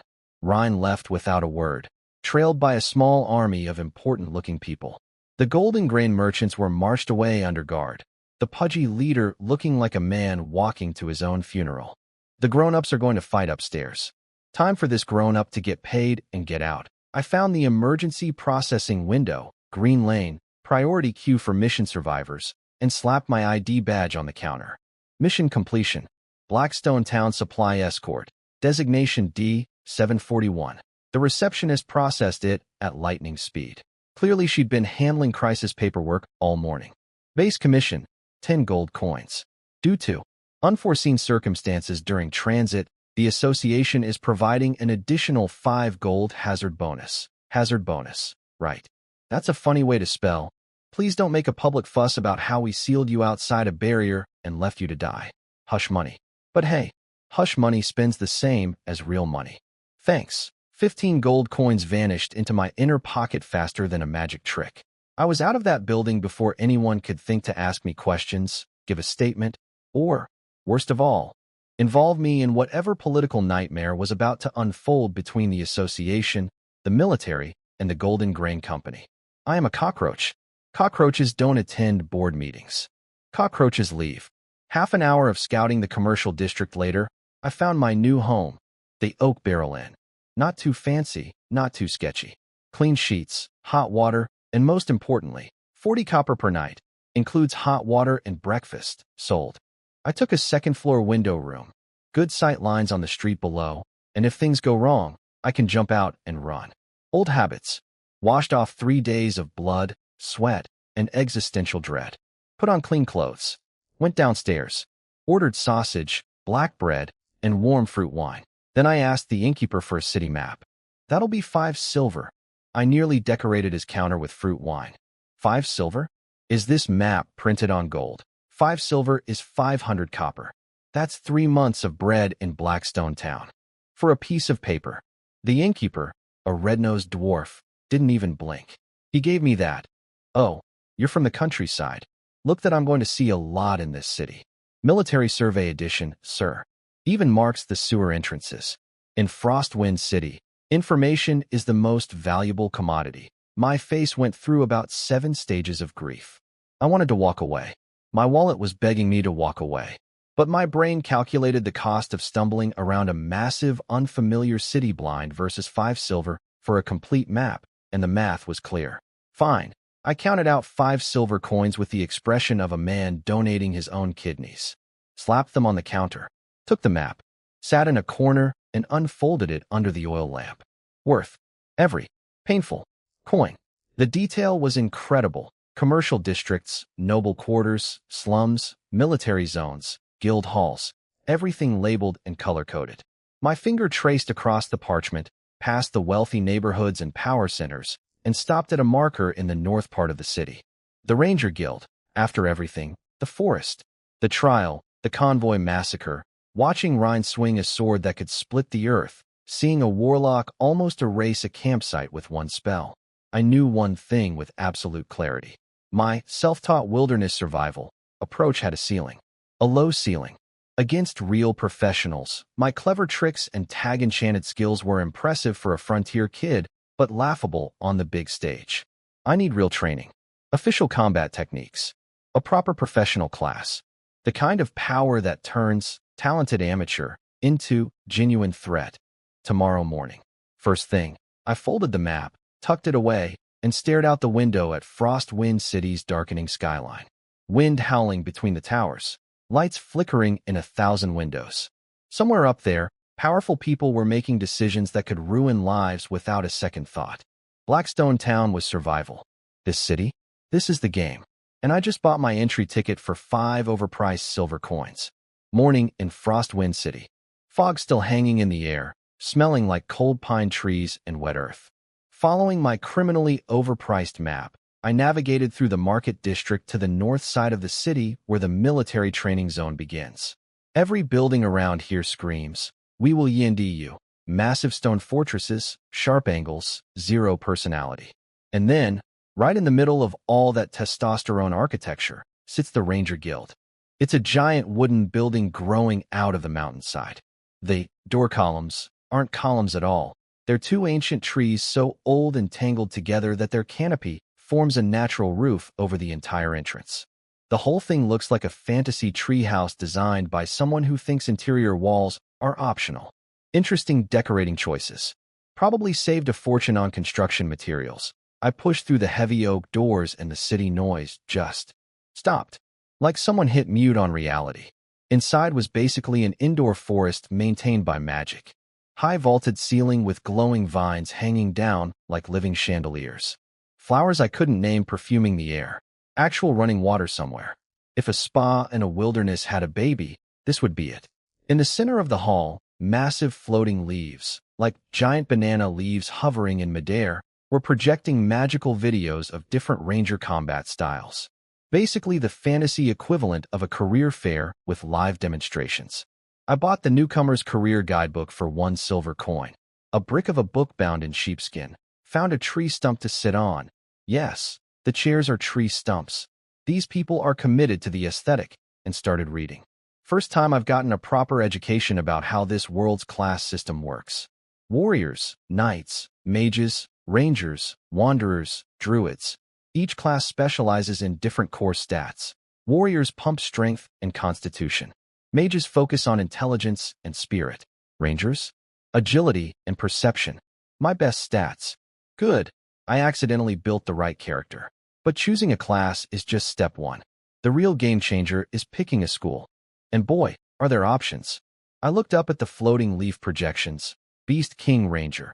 A dude in leather armor just whistled, and 2 giant black panthers shredded a monster for him. He didn't even draw a weapon. Just stood there looking cool while his pets did all the work. Ultimate lazy build. Arcane Bow Ranger. A ranger with a glowing blue longbow firing arrows wrapped in ice and fire magic. Looked like a fireworks show. Beautiful and devastating. Special effects build. Looks amazing. Probably drinks mana like I drink water though. There were more. 1,000 Mechanism Rangers who set up elaborate mechanical traps like a tower defense game. Blade Howl Rangers who dual-wield swords and fight in melee like they forgot they're supposed to be ranged. Shadow Rangers who specialize in assassination and stealth. Over a dozen schools. My head was spinning. Then one entry caught my eye. Silver Star Ranger. The cold gleam reflecting off the arrowhead lasts only an instant. This school pursues absolute speed. To the enemy, every arrow is nothing but a silver afterimage, like a shooting star streaking across the night sky. Beautiful for a heartbeat. And that heartbeat means death. Speed shooting school. My finger froze on the page. Old John. That grumpy, drunk, lonely old man sitting on his broken roof every clear night, silently polishing a bow that was never good enough, staring at the stars like they owed him something. He never talked about his past, but in his final moments, those cloudy eyes still had that fire. That, I almost made it. Look, that haunted me more than any monster ever could. Silver Star Ranger. That was his dream. The one he missed by 1 step. The one he died still reaching for. I closed the book, stood up, walked straight to the professional examination registration counter. Long line of nervous young adventurers, all fresh to the big city, faces cycling between, "I'm going to be amazing," and "I'm going to throw up." See? You can't learn any school techniques without passing the professional exam first and getting certified as an official ranger. Otherwise, your only option is the Apprentice Academy, next door, where they charge you a fortune to teach you things I already know. Next, the clerk behind the counter, middle-aged. Thick glasses, zero enthusiasm for human interaction. Looked me up and down with the energy of a man who's seen 10,000 hopeful kids and knows most of them will fail. I'm here to register for the Ranger examination. Registration fee is 10 gold coins. Non-refundable if you fail. How much? I nearly bit my own tongue off. 10 gold coins. I just survived a convoy massacre, fought professional assassins, watched people get deleted by demon fire, and nearly died 3 separate times on that trip, and the total payment was 15 gold. This exam costs 10? You could just rob people. It would be more honest. The clerk was completely unmoved. He'd clearly heard this exact outburst 400 times today. Same price across the entire continent of Eresha. He pointed at a notice board. Being a ranger is a noble discipline. Any random person who picks up a bow and calls themselves a ranger is just an archer. This fee covers the venue, the examiner, and a threshold to prevent time wasters. Then, the knife twist. Also, it's per attempt. Fail this time, pay 10 gold again for the retry. This isn't an exam. This is organized robbery with a receipt. But the cold math was undeniable. I can solo second-tier monsters easily now, but third-tier bosses always travel with packs of smaller monsters. I don't have any area attacks. I have to shoot them one by one like playing whack-a-mole with a sniper rifle. By the time I've exhausted myself on the bodyguards, the actual boss fight begins, and I'm running on empty. I need new skills. Real professional techniques. And this 10 gold shakedown is the only door. Can't catch the wolf if you won't risk the child, as the saying goes. Fine. My hands were physically trembling as I counted out 10 gold coins and slammed them on the counter. The clinking sound was beautiful and agonizing, like hearing my own wallet's death rattle. Very good. The clerk swept up my money with practiced indifference, produced a numbered token, and pointed down the hall. Straight back. Your examination number is 36. I stared at my suddenly very light coin purse. I walked into that city with 15 gold and change. Map, -5 silver. Inn, -40 copper. Food, minus a few more copper. Exam, -10 gold. I've been in Frostwind City for less than 24 hours, and this place has already mugged me more efficiently than every monster and bandit I've ever faced combined. But somewhere in the back of my mind, an old drunk is sitting on a broken roof, looking at the stars. Let's go past this exam, old man. For both of us. Outdoor archery range. Autumn wind biting through my armor. First test, moving targets. Group 1, step forward. 5 of us lined up behind the white line. Downrange, 100-meter rail system weighted. No warm-up speech, no pep talk, just the grinding sound of gears and 20-disc targets launching sideways at nearly horse-galloping speed. The other 4 started frantically calculating lead distance, wind compensation, trajectory arcs. I just asked the wind to drive. Guerrilla archery, active. Blue-green breeze coiled around my fingertips, flowed down the string, kissed the arrow fletching. Twang. The arrow didn't fly straight. It flew in a micro-curve, wind-corrected, GPS-guided, heat-seeking missile-level precision. The disc was mid-slide when the arrow caught it dead center. Bullseye. Second arrow. Bullseye. Third. Fourth. All center ring. I didn't move my feet. Not one step. Just stood there like a statue that occasionally murdered targets. The half-elf next to me had emptied his entire quiver and hit nothing. He was staring at me like I'd just performed witchcraft. Which, technically, I sort of had. Number 36, pass. Number 33, pass. Everyone else, eliminated. Leave immediately, 2 out of 5. 60% failure rate on the easy part. That 10 gold coins was looking less like highway robbery and more like a reasonable idiot filter. I walked through the heavy iron door at the back of the range. The real test was behind it.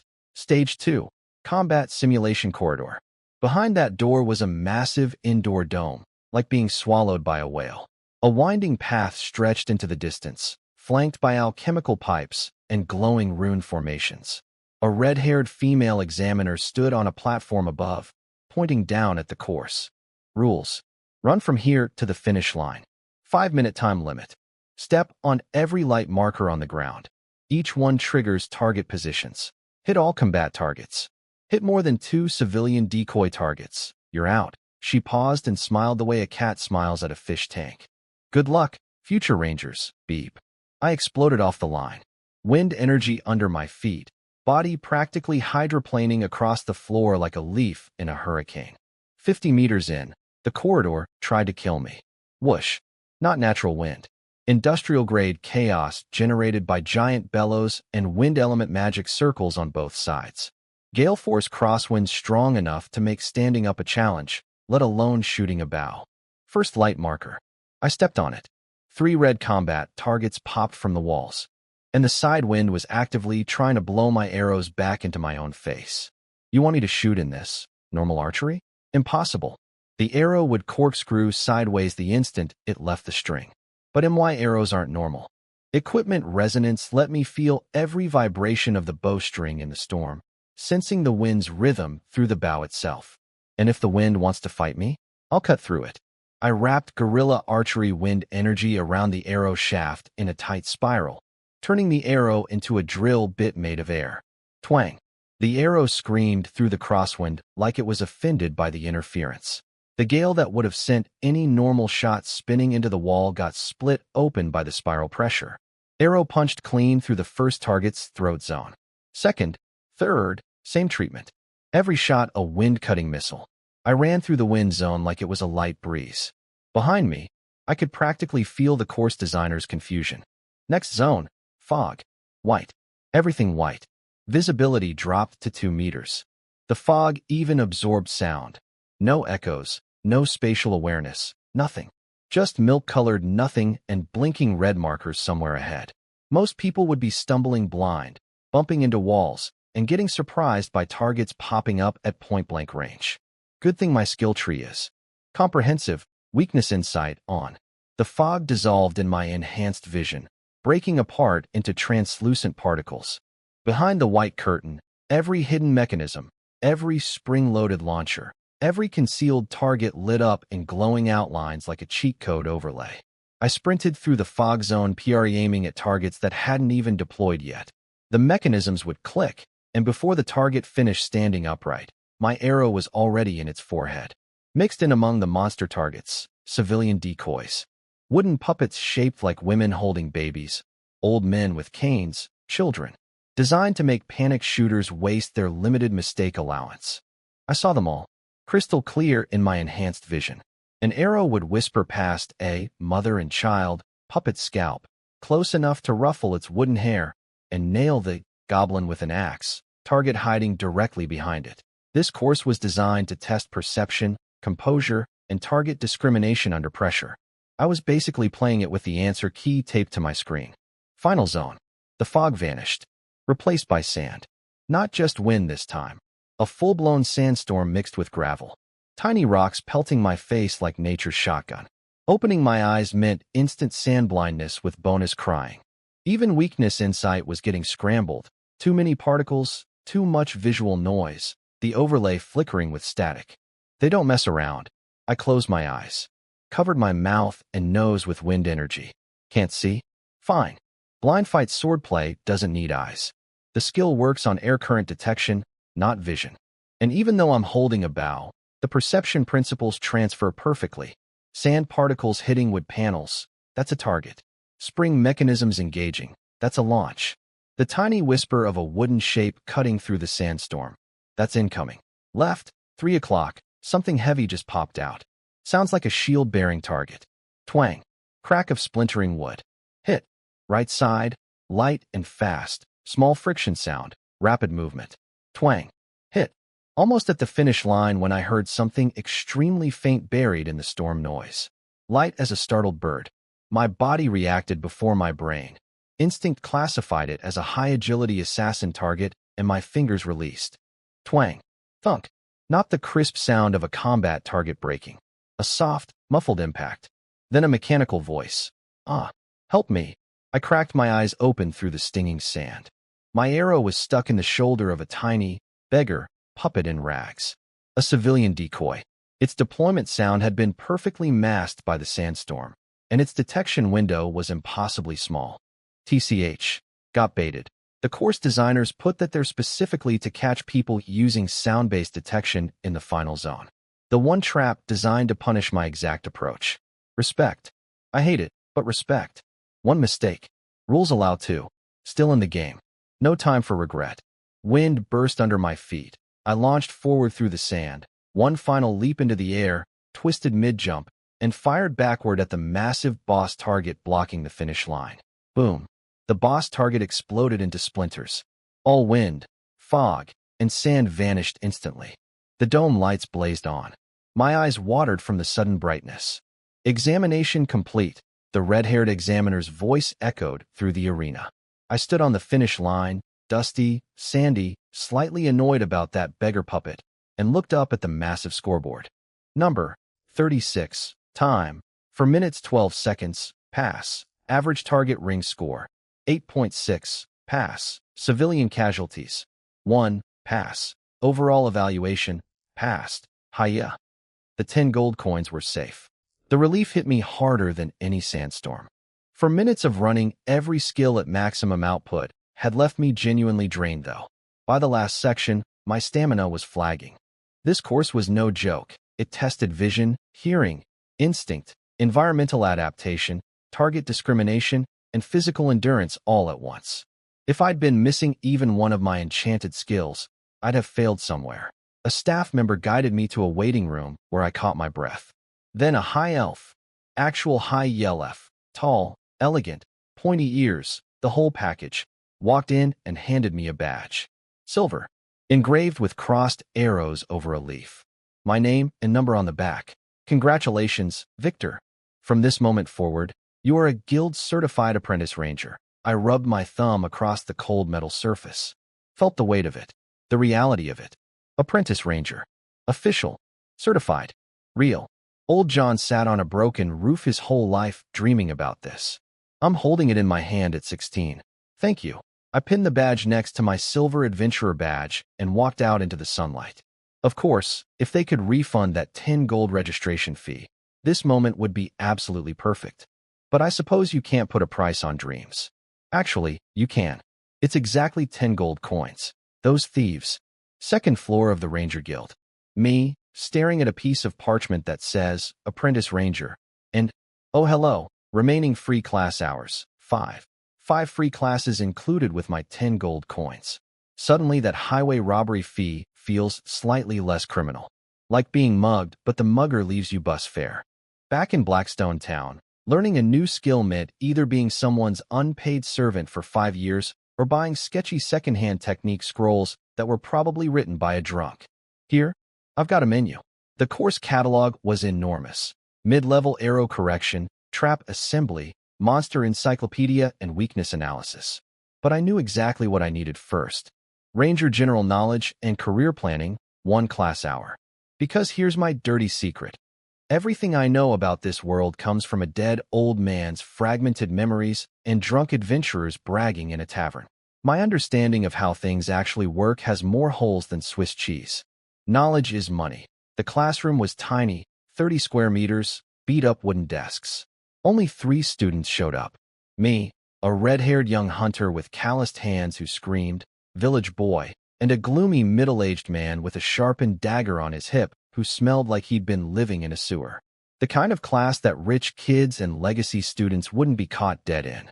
Our teacher was Hammond, a senior ranger missing his left ear, speaking with a heavy nasal voice, sitting on the desk like he owned it, flipping a silver coin between his fingers. First off, congratulations, rookies. He scanned us, paused an extra second on Sewerman, and snorted. That badge means you're no longer vagrants digging in the dirt. You've got guild backing now. Then he dropped knowledge bombs that were worth more than 10 gold coins. The continent of Eresha has 6 human kingdoms. Our Rosario Kingdom, the Frost Iron Union to the north, and 4 others. In all of them, professional class holders have elevated social status. The Ranger Guild handles training and technique inheritance. The Adventurers Association provides the platform to turn those skills into money. They're partners, not competitors. And the real kicker, that apprentice badge? Take it to the Adventurers Association and you can register directly as silver rank. The red-haired kid's eyes practically shot laser beams of excitement. I raised an eyebrow too. Normally, silver rank requires months of grunt work, 50 E-rank tasks minimum plus a trial exam. I literally just went through that nightmare in Grey Whisper Forest. And these guild kids can skip all of it by flashing a badge? That's the value of the threshold, Hammond said casually. As a professional, you get access to the association's second floor. Real commissions, high-tier monster hunts, ruin expeditions, payment in gold. He explained the guild's internal ranking: apprentice, senior, executive, master. Master-level rangers can pin-kill a lesser dragon with a single arrow. No combat skills taught in this class. But the strategic value? Immense. I now understood the continent's power structure, professional privileges, guild rules, and most importantly, where the money is. Next topic, school selection. Hammond explained most professionals specialize in one school, maybe dabble in a secondary. I did a mental inventory of my skills and realized something hilarious. My guerrilla archery is basically arcane bow school. My blind fight swordplay is blade howl school. My forest whisper attunement is beast king school territory. I accidentally became a multi-class ranger without knowing any of the proper categories existed.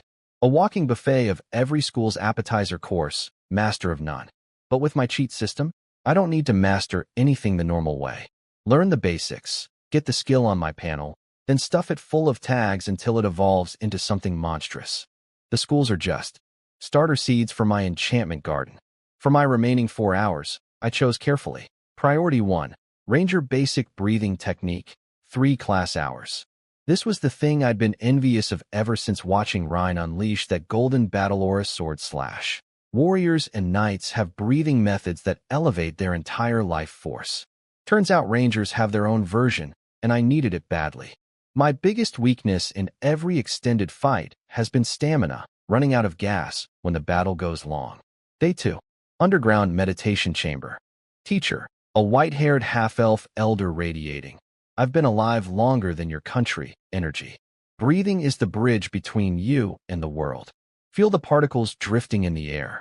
Don't breathe with your lungs. Breathe with your skin, your pores, your will. Class 1. I sat cross-legged until my legs died. Felt nothing except sleepiness and hunger. System panel, 0 response. Not even a flicker. Am I a talentless ranger? Class 2. Still fighting the air. Red-haired kid next to me was already making progress, face glowing with discovery. Meanwhile, I'm trying to imagine the airflow as a snake and nearly giving myself an aneurysm. I even activated weakness insight to peek at the teacher's internal mana flow and almost choked from the complexity. Like trying to learn plumbing by staring at a nuclear reactor's cooling system. Class 3, final session. I gave up on the mystical visualization garbage and went brute force. I memorized the teacher's breathing rhythm, every beat, every chest expansion measurement, then used equipment resonance. Yes, the weapon skill, to replicate the vibration patterns happening inside his body through pure mechanical mimicry. Not elegant, not spiritual, just a guy copying the answer sheet with a photocopier. And at the very end, during one long exhale, a tiny thread of warmth rose from my gut, crawled up my spine about 3 inches, and fizzled out. But the panel blinked. Ranger Basic Breathing Technique. Not yet beginner. Your current attempts only produce mild oxygen deprivation and dizziness. Your lungs are still adapting to this counterintuitive rhythm. The only visible result is that you look impressively deep and contemplative when you take a long breath. Proficiency, 1/100th, 1 point. 1 measly point. My system is roasting me again. But I was grinning like an idiot. 1 is enough. Because here's the beautiful thing about my cheat system. The skill doesn't need to be good. It just needs to exist on the panel. Once it's there, I can stuff tags into it and let the enchantment system do what years of meditation can't. Can't learn breathing through spiritual enlightenment? Fine. I'll just shove a couple monster souls into the skill slot and let them do the breathing for me. This realization taught me 2 important truths. First, without my cheat system, Victor is an average talent nobody who can't even feel magical air particles after 3 classes. Second, this world is way deeper and more complex than I ever imagined. But as long as the panel recognizes a skill, no matter how pathetic my proficiency is, I can cheat my way to mastery. The starting line doesn't matter when you've got a rocket strapped to your back. Last class hour, Ranger Basic Footwork. Teacher, a halfling with legs faster than my arrows. About 3 feet tall, Bouncing across wooden training posts like gravity was a suggestion. Rangers don't tank hits. Footwork is about flowing with momentum, not against it. He demonstrated forest weave step, a movement technique for rapid direction changes in complex terrain. With my guerrilla archery displacement experience, I already had the muscle memory for explosive repositioning. I just lacked the technical framework. One practice run. Wind energy in my legs naturally synced with the movements. My body understood what my brain was still processing. Forest weave step. Not yet beginner in complex woodland terrain. Your clumsy footwork doesn't improve your speed. It actually makes you more likely to trip on vines than before. Proficiency. 4 out of 100. 4 points in one session. The system thinks I'm garbage at it, but 4 points means the seed is planted. 2 new skills acquired. Both. Not yet beginner. Both ready to be force-fed monster tags until they transform into something terrifying. I walked out of the Ranger Guild as the magic street lamps of Frostwind City flickered to life. Touched the silver badge in my pocket. Time to visit the Adventurers Association. Time to find some monsters worth hunting.